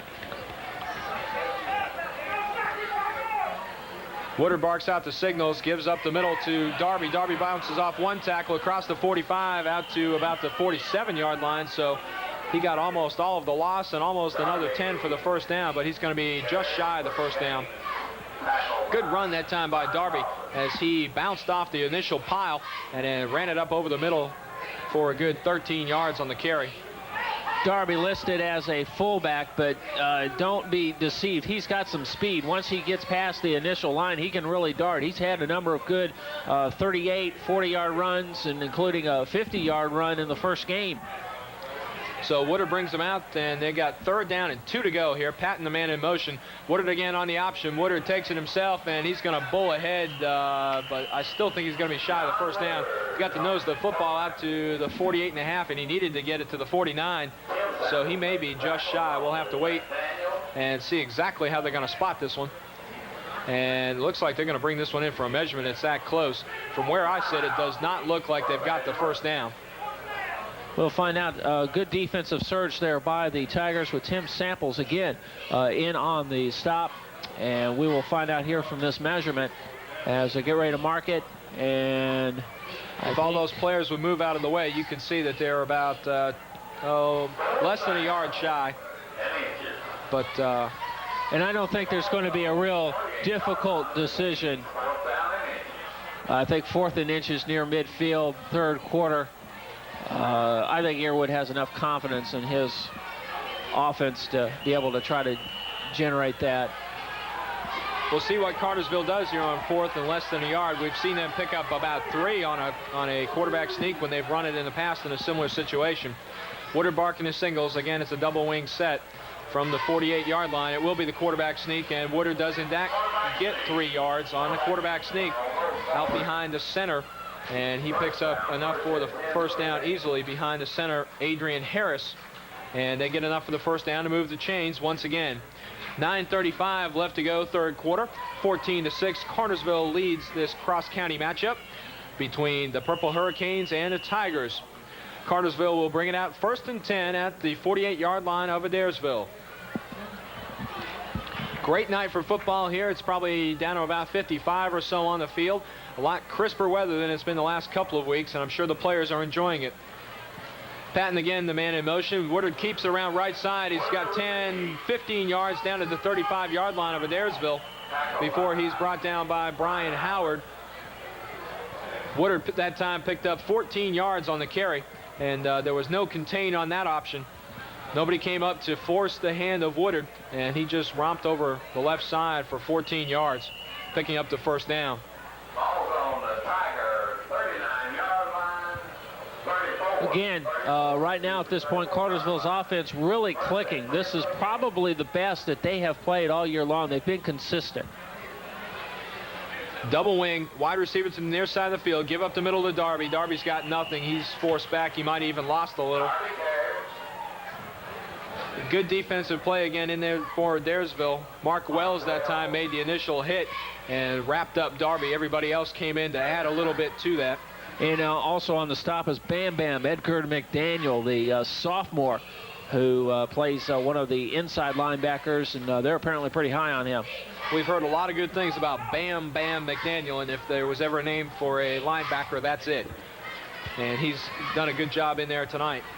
Two wide receivers now to the far side of the field for Adairsville. Again, Woodard keeps on the option, and this time he only gets about 3 yards, turning his back and stumbling forward down close to the 31-yard line. That'll bring up 3rd down and 7 for Cartersville. About 8 minutes left to go, third quarter. They lead it by 8, but they've got a 3rd and 7 facing them now as Mike Robertson brings the play in. Jason Chubb leaves. They shuttle the plays for Cartersville.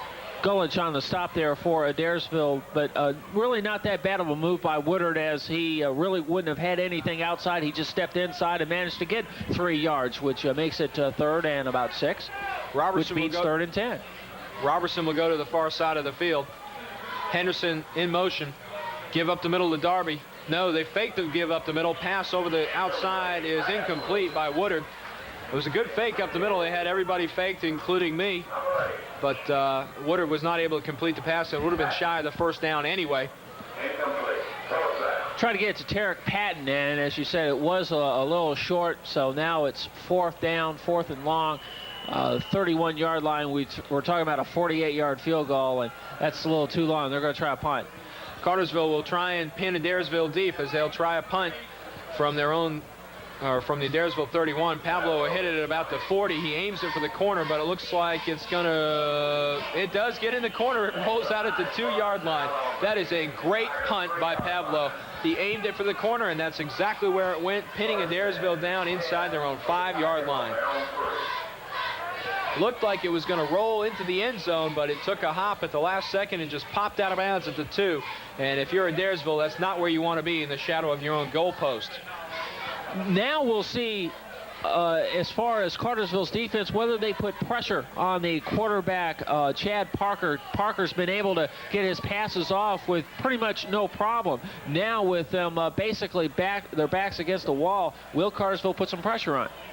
Last week they gambled and lost against East Rome. They put 11 guys on the line of scrimmage, and they got beat for a touchdown. From the I formation, they give to the tailback, and that's Ellis. He's almost thrown into the end zone for a safety, but not quite. They're going to say his forward momentum was about to the 1-yard line. He just barely saved getting thrown into the end zone for a safety. They'll lose a yard on that one. And good defensive play there by Devin Henderson, as he managed from his safety position to come in, and he came very close to making that a safety. Well, they're going to say his forward momentum got him almost out to the 4 before he started getting pushed back. That's a rather generous spot, and Adairsville will definitely take it in this situation. Still leaves him 2nd down and 9, though, from the I formation. Fake to give up the middle this time. Parker airing it out on the sideline, almost caught on the side. And Coach Parker is upset as the ball landed right in front of him. Ball was intended for number 11, Brian Carlton, and he had the ball in his hands. The ball was just a little bit up in the air. Carlton did get both hands on it, though. It would have been a very good catch, but he's upset. He thinks he should have got it. He's still really upset, and that would have been a great play for Adairsville. John Parker and Bernie Taylor now come in as the 2 wideouts, as Carlton is going to stay on the sideline. And it will be 3rd down and 9 from deep in their own territory for Adairsville. Again, out of the I formation. Parker drops straight back, looking downfield, got all kinds of time. Now he's going to run, pump fakes, and he's going to be caught by Devin Henderson, it looks like, for Cartersville. And that's going to stop him after a gain of only about 3 yards. Ricky Heath was also in on a hit for Cartersville. Parker didn't see anybody out there in the flat, thought he could run for the 1st down, but Heath closed fast, and along with Devin Henderson. They got him at the 8-yard line, but at least gives them enough room that they can take a full drop for a punt. If you try and punt from your own 3 or 4 yard line, sometimes you can't get deep enough to get a good snap for a punt. This will give them a little bit of breathing room, but still be a sticky situation to punt out of for Adairsville. Still gives Cartersville some excellent field position, and Darby a good chance to run this back quite. Almost blocked by Cartersville. Darby, though, is going to take it at the 45-yard line of Adairsville. He's got a couple of blockers. He gets inside the 40, but a good open field tackle for Adairsville out there by Wendell Porter. Took Darby down after he picked up about 8 or 9 yards on a return. Cartersville, though, will start in good field position. They're inside the Adairsville 40-yard line at about the 37-yard line of Adairsville. And this is the best field position they've taken over all night. The Adairsville Tigers are going to have to show what they're made of on defense right here, as we've got 5:33 in the third quarter. Cartersville lead this one 14-6. They got both their touchdowns in the first quarter, and Adairsville has played good defense since then, stalling a couple of Cartersville drives, and they're going to have to stiffen once again here. Cartersville with good field position. Woodard now gives the ball to Patton on a delayed handoff, and he slipped down and was also hit on the play. Josh Shaw, one of those Tigers, in on the stop as Patton actually lost a yard. Patton saw Shaw sitting on the corner, tried to cut back inside him, and just fell right at his feet. Shaw put the hit on him. So it'll be 2nd down and 11 for the Canes. Inside 5 minutes to go in the third quarter, and the clock's starting to become an enemy for Adairsville. Even though they're only down 8 points, they need 2 scores if they're going to win this one. Woodard now fakes the handoff again, pressure inside, but he gets a pass away to Richards. Richards has got 15 yards out there, about 12 yards on the carry to the 25. Enough for the first down, though. Good passing play over the middle. Robert Richards, the tight end, just in a little drag across the middle. Good job that time by Woodard. He stepped up inside the pressure and got the ball away. As we've mentioned a couple of times, this is the best that Woodard has looked passing all year long. He was 3 for 10 last week against East Rome. However, in his defense, there were about 3 passes that should have been caught and weren't. Patton, the man in motion, and they give it to him. He's going to only get about 5 yards on the play. Once he got inside there, he was hit by Bam Bam McDaniel inside. Also, Travis Flemings in on the stop there for the Tigers that time. 2nd and we'll call it 8 for Cartersville. They only pick up about 2 yards on that play. Patton had a tough time getting going and was going sideways more than he was going forward on that play. Cartersville 2nd down and 8 yards to go from the 28 of the Tigers. Wide receiver to this side of the field is Robertson. Give up the middle to the fullback, Darby. He's out across the 15-yard line, down around the 14, and looks like he has a first down. They needed to get to the 15, and he got to the 14, so it will, in fact, be a first down for Cartersville. Give Darby 9 yards on that run. Tough run inside. 3:41 left to go, third quarter. Clock stopped while they moved the chains, and now it starts again with Cartersville leading this one by 8. They're going from our right to our left in the gold pants and white jerseys. Adairsville also in gold pants, but with the green jerseys. First down and 10 from the 15 to give again to Darby. This time he only gets maybe 2 or 3 yards down around to the 10-yard line. They'll give him a gain of 4 on the play. Gets it to the 11. That'll make it 2nd down and 6 for Cartersville.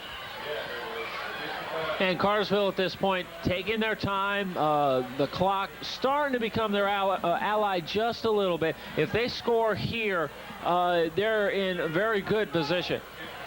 Cartersville now floods the right side with 2 wide receivers. The pitch out to Darby, that side of the field, but Adairsville with good defensive play strung that one out to the right side of the field. And it was a good play that time as they had 2 wide receivers to the far side of the field. They pitched it out to Darby, and Adairsville strung it out and did a good job on defense, forcing Darby out of bounds, and he might even lost a yard on that play. Chris Sanders, the initial Tiger on the stop.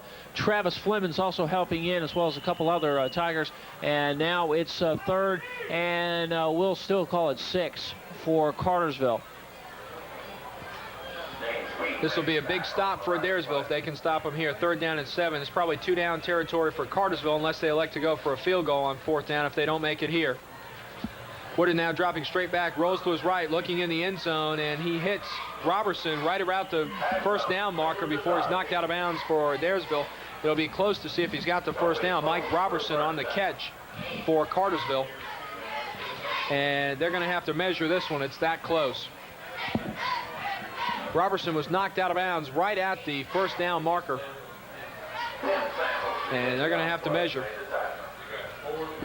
All the officials clustering around the far side of the field. Cartersville wondering if they, in fact, have a first down, and the officials are marking it. And you can see how close it is.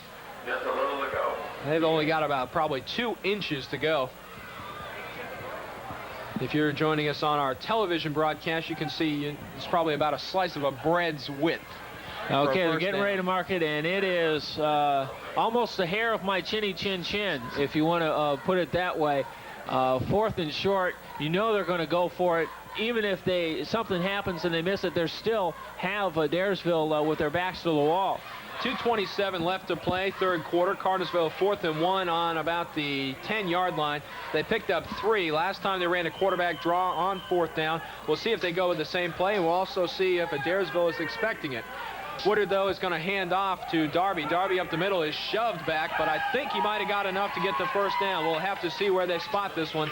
Both teams are saying that they've got it. Adairsville saying they stopped him. Cartersville saying they got the first down. It was Henderson on the carry. And it was enough for a first down. They did just barely get that nose of that football across the 10-yard line for the first down. And some of the Adairsville fans do not like that one at all. It was definitely a close play. Adairsville had a good surge in the line and stuffed that play, but he got the nose of the football ahead for the first down. Ball on the 4. 1st and goal for Cartersville. Inside 2 minutes to play, third quarter. Patton in motion. Woodard takes it himself. Almost got it in for the first down, but he was hit by Clemens. Brian Howard making a great stop, keeping Woodard from making it into the end zone. And we've seen Woodard's strength in our contest, and that where he's been able to bounce off. And Howard there making a great stop to make sure that John could not bounce off and head into the end zone. Howard coming up to make that initial hit really did a good job to get Woodard down before he could go up over the top.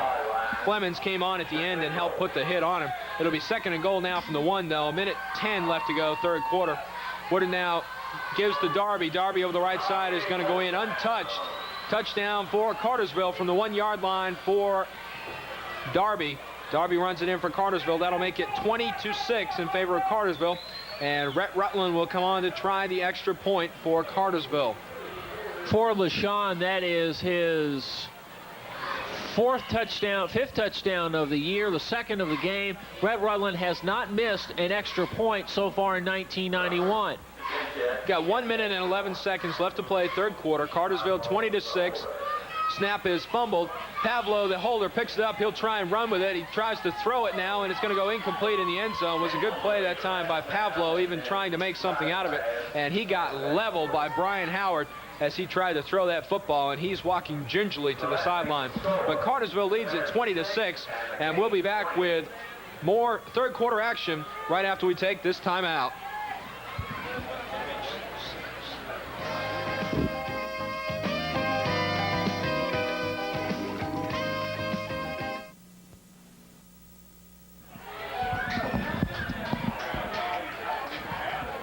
Adairsville coaching staff trying to drum up some strategy as they trail presently 20-6 late in the third quarter. Rutland now getting ready to kick it off after a touchdown by LaShawn Darby. It is up to the up man. That is Brian Howard. Howard up past the 35. He still bounces around. He gets outside of the 40 and out of bounds at the 40. And we've got a late hit by Cartersville. Brian Howard showing some resiliency as he was first hit at the 35, bounced out, got to the 40, and was hit late by Cartersville. Late hit, personal foul, and that's going to bring 15 additional yards now for Adairsville, and that's going to put them in great field position. Adairsville will, in fact, start 1st and 10 at their own, looks like about the 46-yard line. And we've got about a minute and 9 seconds left to play in the third quarter. And we've got some real confusion in Adairsville. Adairsville getting ready to line up at the 45, and the ball is being moved up already. The ball moved up another 11 yards. Cartersville didn't really know what was going on either. 15 yards from the spot of the infraction. Takes the ball all the way down inside Cartersville territory to the 49 or 44-yard line of Cartersville, and that's where they'll have it. They line up a pro set. They've got 2 wide receivers to the far side of the field. Parker drops straight back. He's got time, looking downfield for Porter. Porter off his hands, incomplete. Was a well-thrown ball that time by Parker. Inside a minute to go in the third quarter. 20-6. Cartersville leads this one, and Porter should have caught that ball for Adairsville. That was James King there, and he should have caught it. It's one of those things. It appears that Parker can really rifle that ball. It may have been just a little bit too hard for him. If I can get 83 and 82 shorted out, we'll have them. Up the middle they go, and they only get about a yard on the inside of the Cartersville defense this time. Ellis on the carry. He picks up maybe 1. It'll be 3rd down and 9 now. About 45 seconds left to play in the third quarter. Adrian Harris making the stop there for Cartersville. That defensive line's played fairly well at this point, and we've got 3rd and long. Out of the I formation, wide receiver split both sides of the field. They fake to give up the middle. Parker over the middle, knocked down for Cartersville by Derek Richards inside. Pass was intended for the tight end, James King, coming across the middle, and Richards did a good job to knock that ball down.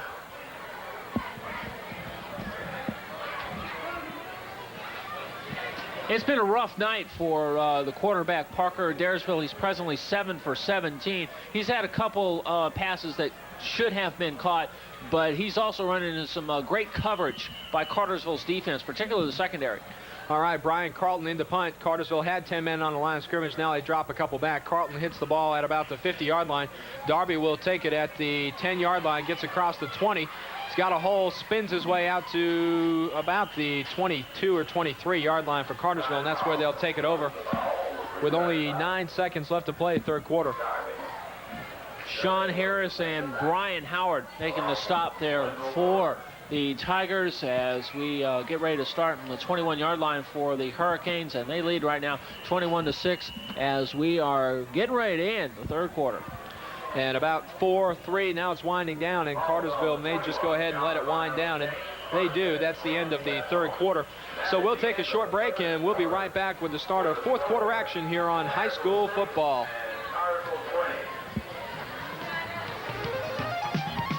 David.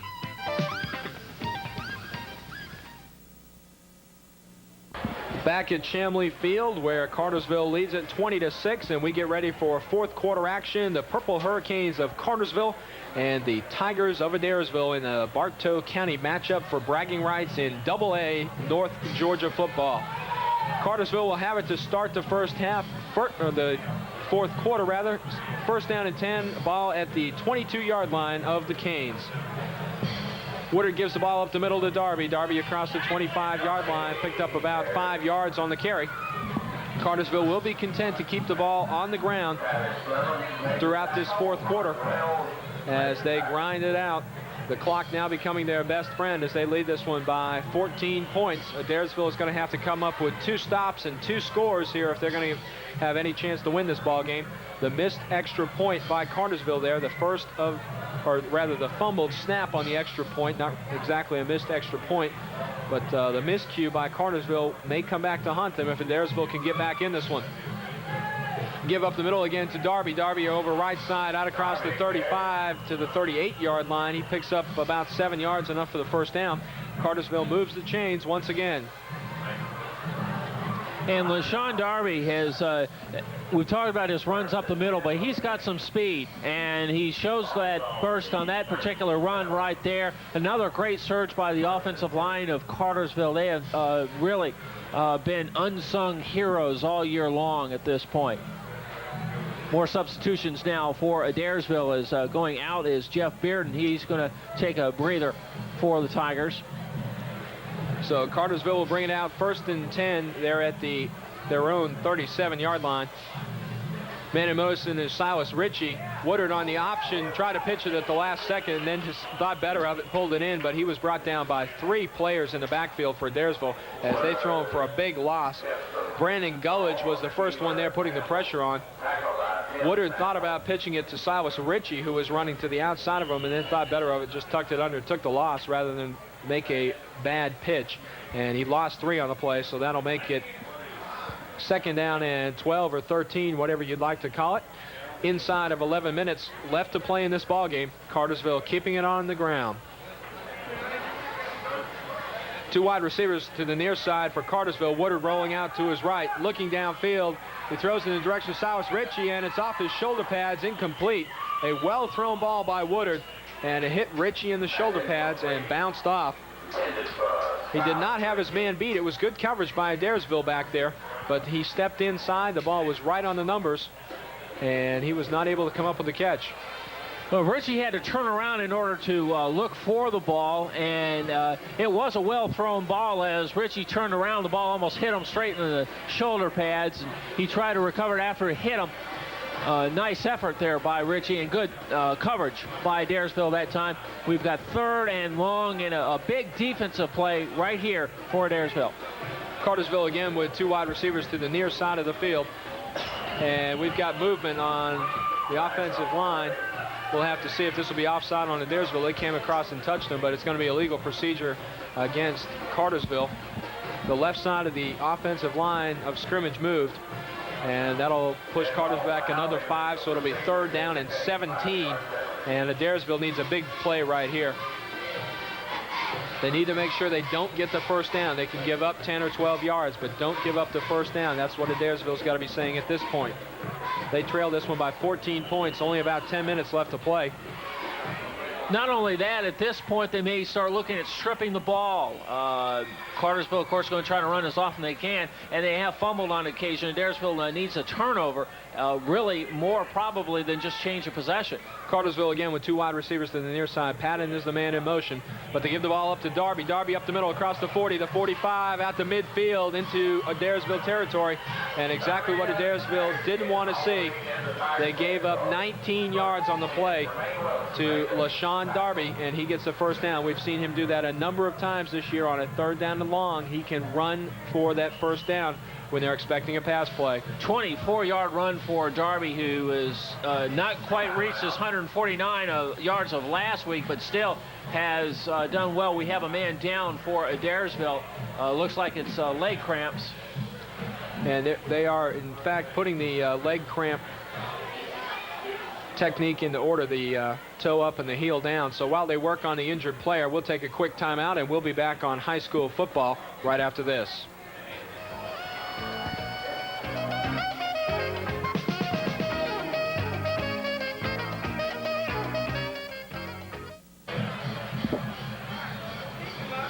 The injured player is up and getting ready to walk off the field. That is Brian Howard, who had a leg cramp, and looks like the coaching staff has got that massaged out, and he's okay, going off pretty much under his own power. And he says, I'm okay, let me go. And I'm sure we'll see him back in there before too long. Cartersville, though, has it 1st down and 10 after the 24-yard run by Darby into Adairsville territory at the 48-yard line. Woodard fakes it, throws over the middle, complete. It's going to be enough for another 1st down by Cartersville. Just a straight pass over the middle to the tight end, Robert Richards. And he picks up about 11 yards on the play. 1st down for Cartersville. And we've said all along, this is the best Woodard has looked throwing the ball all season long. Talked with Coach Irwood earlier in the week. He said there had been so much emphasis on his defense in the preseason and in the early season practices that they really hadn't worked on any passing at all. They did some of that this week and expected to have to throw the ball against Adairsville, who had scored a lot of points in their first 2 ball games. And the practice has shown off, is paying off tonight. And Woodard right now 7 for 12. Woodard now has it on the option. He gives to the outside to Ritchie. This time Ritchie across the 30 to the 25 to 20 before he finally stumbles down around the 15-yard line. And Silas Ritchie on the carry. That's the first time that we've seen him pick up good yardage on a carry. He's been in there on a number of plays, but that's the first time he's really touched the ball. And he really took it down that right side for some good yardage. Good enough for 23-yard gain and a 1st down, and Cartersville on the move again.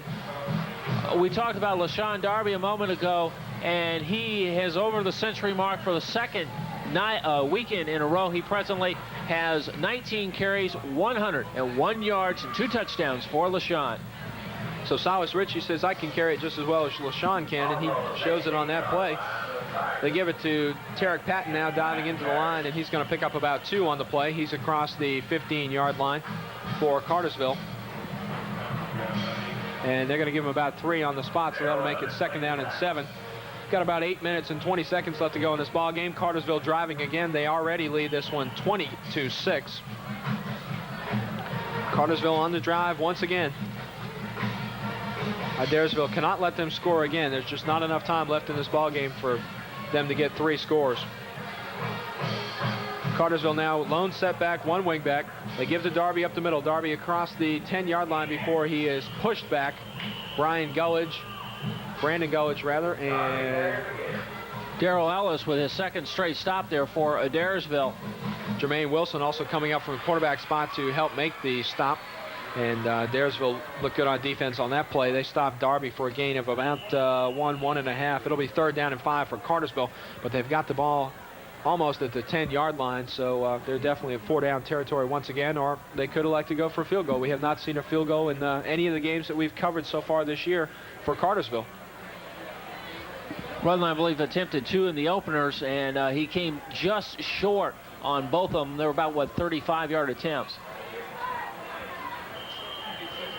We've got a flag on a play, and it may be delay of game. Yes, it will be delay of game on Cartersville, and that'll be a 5-yard penalty. That'll push it back and make it 3rd and 10, so Adairsville gets a break there, pushing Cartersville back another 5 yards.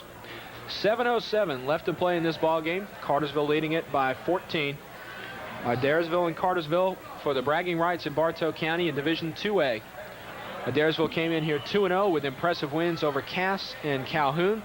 Cartersville coming off the frustrating loss at East Rome 14-12. They won their first 2 ball games before that against Southeast Whitfield and West Rome fairly easily. Cartersville now comes out. They've got 2 wide receivers to the near side, and they've got Silas Ritchie in motion. Woodard drops straight back now, rolling to his right. He's got pressure, and he's going to be thrown for a big loss by Adairsville. That is Gullidge. Gullidge making a great defensive play. Managed to just continue to pursue Woodard, and finally just grabbed him and threw him down. That is a loss of 7 yards and makes it 4th and extremely long. That would be a 39-yard field goal if Rutland goes for it, and they're going to line up that way. Rutland is putting his tee down at the 29-yard line, so that'll make it a 39-yard attempt, as we were just talking about. He attempted a couple in the neighborhood of 40 yards in the opener for Cartersville against West Rome, and they were just shy. Rutland puts his foot to the ball, end over end. It is going to be just short again, as it was only about probably a couple yards short of being good. If he'd have kicked that one 3 or 4 yards more in, he'd have probably had it. So Cartersville comes up empty on this drive, and that's a big stop for Adairsville. They got lucky on the penalty that pushed them back 5, forced them into a passing situation, and Gullidge making the great play, coming up with a sack, throwing him for a loss, and really kind of putting him almost out of field goal range as Rutland comes up just short. So a big break for Adairsville on defense, but they've only got 6 minutes left to play in this ball game if they're going to make something happen on offense and get back in this one. There's plenty of time, but they can't have a 5-minute drive. They've got to be able to score, say, within 2 or 3 minutes. 1 wide receiver to both sides of the field. Parker drops straight back. Or no, they gave up the middle. They gave up the middle on that play. And Brian Howard picked up almost enough for the 1st down, and they had everybody in the stadium faked out on that one, except for Lee Belknap, who came up to make the stop for Cartersville. And that was a good run by the running back, Howard, who was out just a few moments ago with a leg cramp, but he is in good shape, as you just saw. High formation, wide receivers both sides of the field, 2nd down and 1. They faked the handoff again this time. They faked the reverse. Parker still got it. Looks down the field, and it's intercepted by Cartersville. Derek Richards has picked the ball off at the 40-yard line, and that is pretty much going to put the nails in the coffin on Adairsville, it would seem, as we've got 5:14 left with only 14 points separating these 2 fine ball clubs tonight. but that's got to take some of the wind out of the sails of Adairsville. That was deep in the playbook, I think, for Adairsville, as they faked the run up the middle, faked the reverse, and then threw it. And a great response there by Cartersville as they managed to pluck it up. And that's the second interception off of Parker. And this gives Cartersville now a great chance to be able to just simply run out the clock and come away with the win. All right, Cartersville again in their double wing set. The man in motion is Patton. They fake the Patton. They're going to throw the ball downfield, and it's going to be well overthrown. Pass was intended for Jeremy Knight, or Silas Ritchie, rather. Silas Ritchie back in there on the play, over his head. And Ritchie's gotten some substantial playing time tonight. We really haven't seen him play that much so far this year for Cartersville. And a little bit surprised to see Cartersville come out and throw it on 1st and 10, leading by 14 with only 5 minutes left. But I'm sure they want to soften it up a little bit more on the inside so they can keep it on the ground the rest of the way. Darby again will be the lone setback. Ritchie split to one side, Robertson to the other. Play clock running. Woodard's going to keep around left side across the 30 down to the 25-yard line of Adairsville. Ball's on the ground, but it was down. The ball was down. Woodard was on the ground when it came loose. That'll be enough for the first down for Cartersville. They keep the chains moving. 4:37 left to go in this ball game. Cartersville by 14. Ball will be spotted at the 25-yard line. Brian Howard making the stop there for Adairsville. Look ahead to next week. Adairsville has homecoming. They take on Darlington, while Cartersville has home game against, I believe, Lovett, a team that beat Cartersville last year. So they'll be looking for some revenge. Still a little over 4 minutes left to go in this one. Adairsville's got to come up with a fumble or a miscue or something by Cartersville if they're going to stay in this one. They run the ball straight up the middle. Darby, he gets about 3 yards on the play, gets it down close to the 20.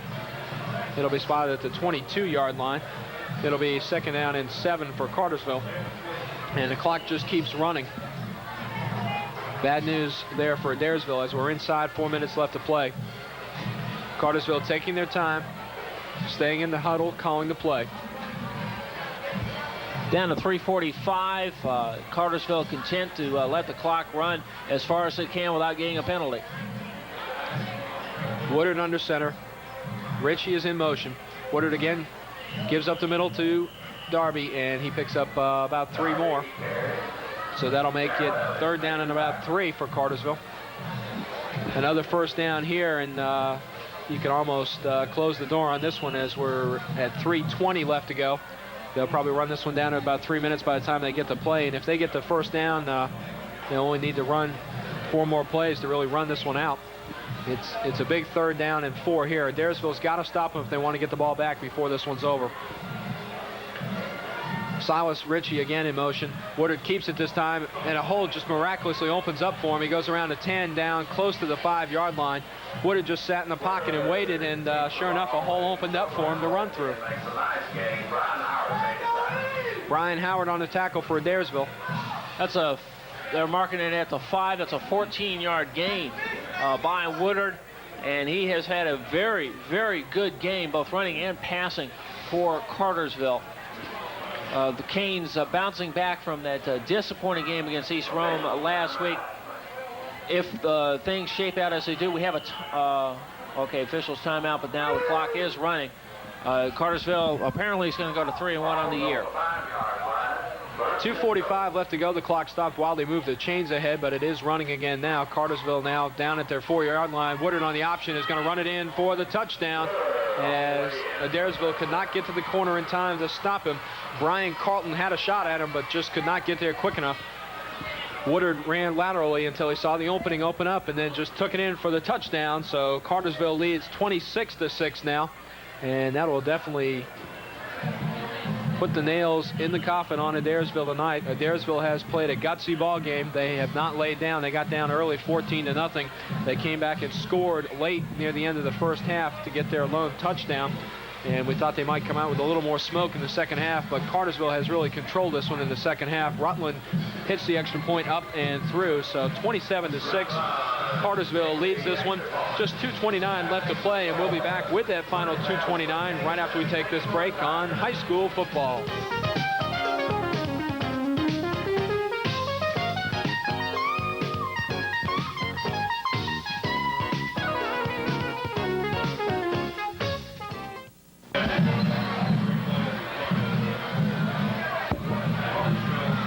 Red Rutland getting ready now to kick it off again for Cartersville as they lead 27-6 late in the fourth quarter. Seth? All righty, Rutland, in fact, getting ready to till it from the 40-yard line. And deep downfield, waiting for the ball, will be Brian Carlton. Rutland toes the ball, and it's going to be taken by one of the upbacks at the 20-yard line. Out across the 30 to the 35, almost to the 35-yard line before he's knocked down. And that's Jermaine Wilson for Adairsville who got it out there. And he picked up enough yardage to get Adairsville out to the 32-yard line. We got 2:22 left to play in this one. And Adairsville will try and get on the board. First and 10 from their own 32. 2:15 left to play in a ball game. Parker now in the shotgun as he drops straight back. Throws it out on the right side, intended for Jermaine Wilson. It bops right off his shoulder pads. Was almost picked off out there by Cartersville on a good defensive play. That was a good defensive play, almost a touchdown for Cartersville. For this half, Parker has been 0 for 5 with 1 interception. Give credit to Cartersville's defense. Again from the shotgun, Parker drops straight back down the field. Again intended for Jermaine Wilson. That one just overthrown, and he almost had that one.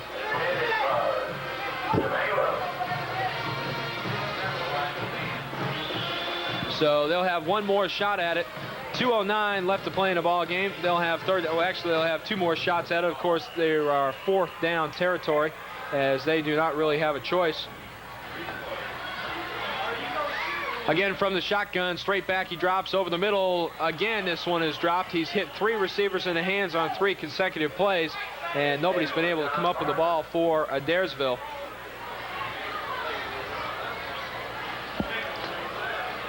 Fourth down, I'm sure Adairsville will go for it.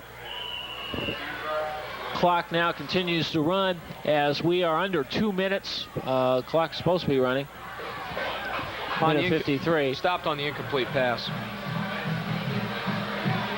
So one more play on 4th down. He airs it out for Wilson. Wilson catches it this time at the 40, the 30, the 25. Touchdown. Jermaine Wilson's going to take it in for Adairsville as they get on the board once again. They got on the board once before at the end of the first half with not too much time remaining and with not a lot left to go in the ball game. They pounded in once again on a great pass play from Chad Parker to Jermaine Wilson. That covered 67 yards. Great pass by Parker as he led it right to Wilson. Wilson just ran right under it and then outran all of the Hurricanes into the end zone and gives Adairsville a big boost. And now they call a timeout. They probably want to go for 2. I think they will, in fact, go for 2. And while they take that timeout, we'll take a short break, and we'll be back right after this on high school football.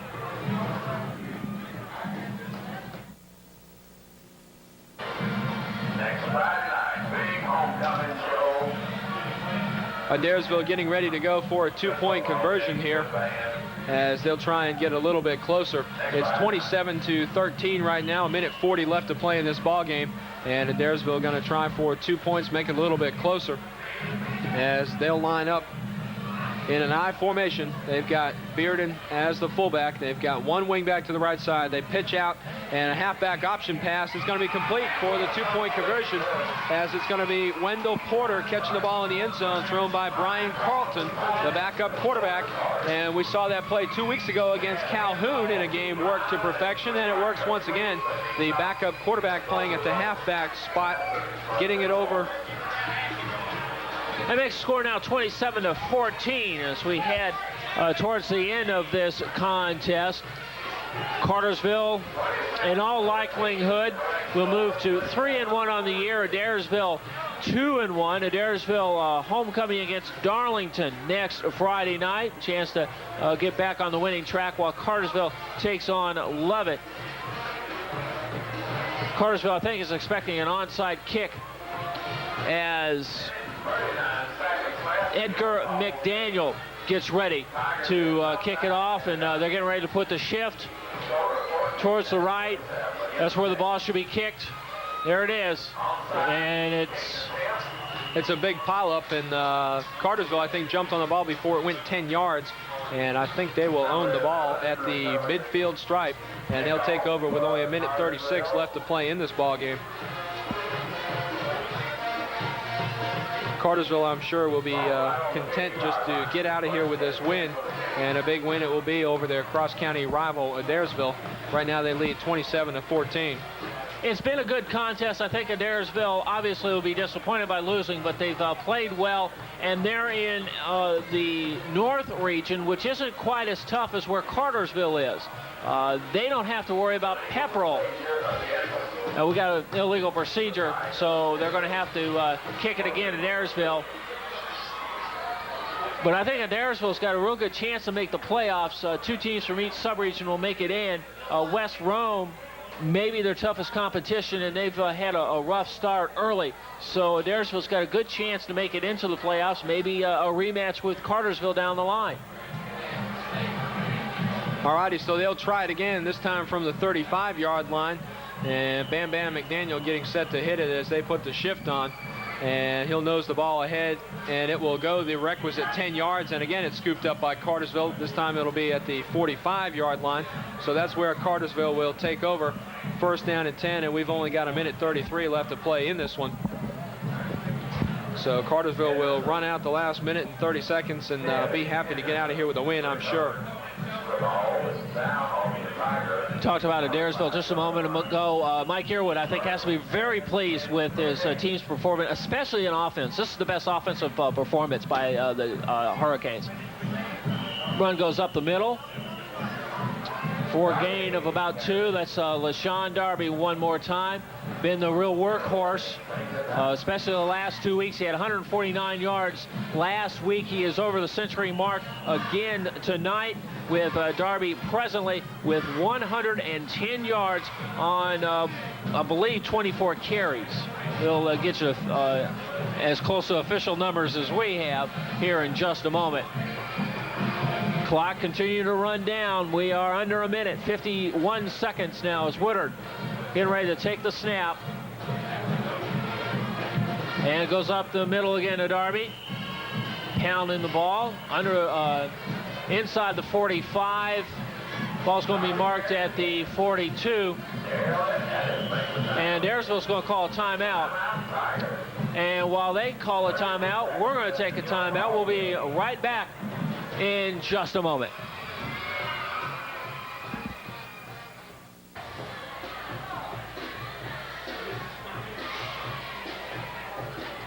Back at Chamblee Field, we've got 32 seconds left in this ball game. Cartersville leads at 27-14. Cartersville will have it 3rd and 6 at the 42-yard line. Adairsville, after the timeout, coming out, hoping to make a stop here and get that ball back once again, try and make this one a little bit closer. Henderson, the lone setback, is given the ball at the 40, and he only gets forward for about 2 yards, so it'll be 4th down and 4, but the clock kept running down to 25 seconds before Adairsville called timeout. That's the final timeout called by Adairsville as we get ready to go with 25 seconds to go, and we will take another timeout. We'll be back for the final 25 seconds right after this. 4th down, and we'll call it 4 for Cartersville. Woodard, it's ready, he hands it off. That, I believe, is number 31. Or is that LaShawn? That's LaShawn Darby. One more carry, and he gets the first down. And that may very well be the final play of this contest.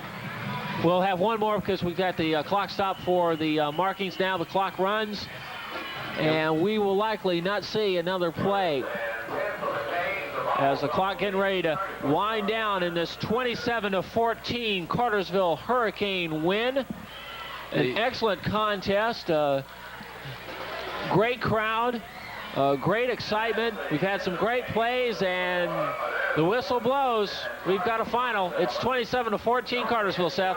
And a great play, great plays all around by both teams tonight. Adairsville, a great pass play there towards the end of this half. They had a good run there towards the end of the first half to score their touchdown, and really showed a lot of guts in both the first half and the second half, coming back and punching them in for scores, making this one a little bit more close, and also allowing them to get out of here with a sense that, yes, we can score on Cartersville. We should be able to score on anybody. This is probably the toughest defense they'll face all year, at least probably until they get into the playoffs.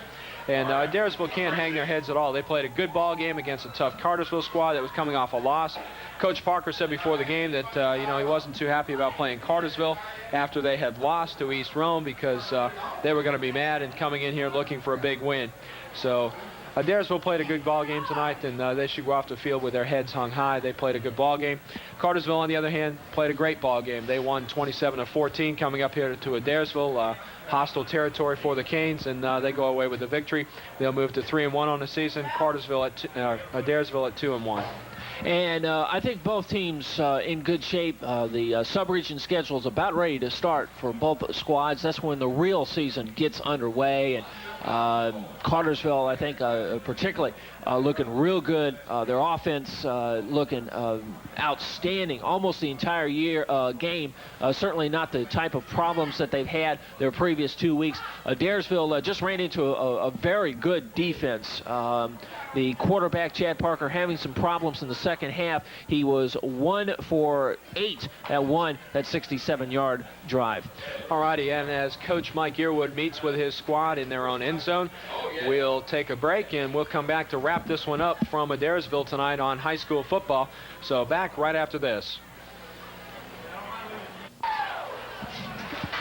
Back in Adairsville, Chamblee Field, where the Cartersville Purple Hurricanes leaving the field after coming away with a 27-14 win against their cross-county rival, the Adairsville Tigers. Both teams now head on to their region schedules. Adairsville will be here again for homecoming next week against Darlington. Cartersville will also be at home. They'll be playing Lovett.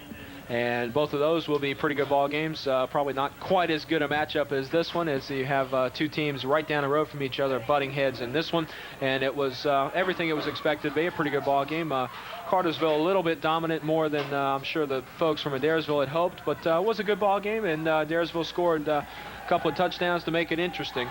So a good ball game all the way around. And final thoughts from you, Charles Burchell. Larry Parker, I think, has to be satisfied, because this is by far the best team he has faced this year. He knows now what adjustments to make as he gets ready to head into the region and sub-region season. For Cartersville, Mike Earwood has to be very pleased with his performance. He knows how good his defense is. His offense has sputtered from time to time, particularly last week. Played very well. Another good game by LaShawn Darby as he gained 110 yards and 2 touchdowns. All righty, thank you very much, Charles Burchell, alongside tonight with the stats and the analysis. And as the fans file out of Chamblee Field, we will say once again thank you for joining us on the Cable Channel 4 Game of the Week. And for all our production crew and Charles Burchell, I'm Seth Hopkins, and have a good evening, everyone.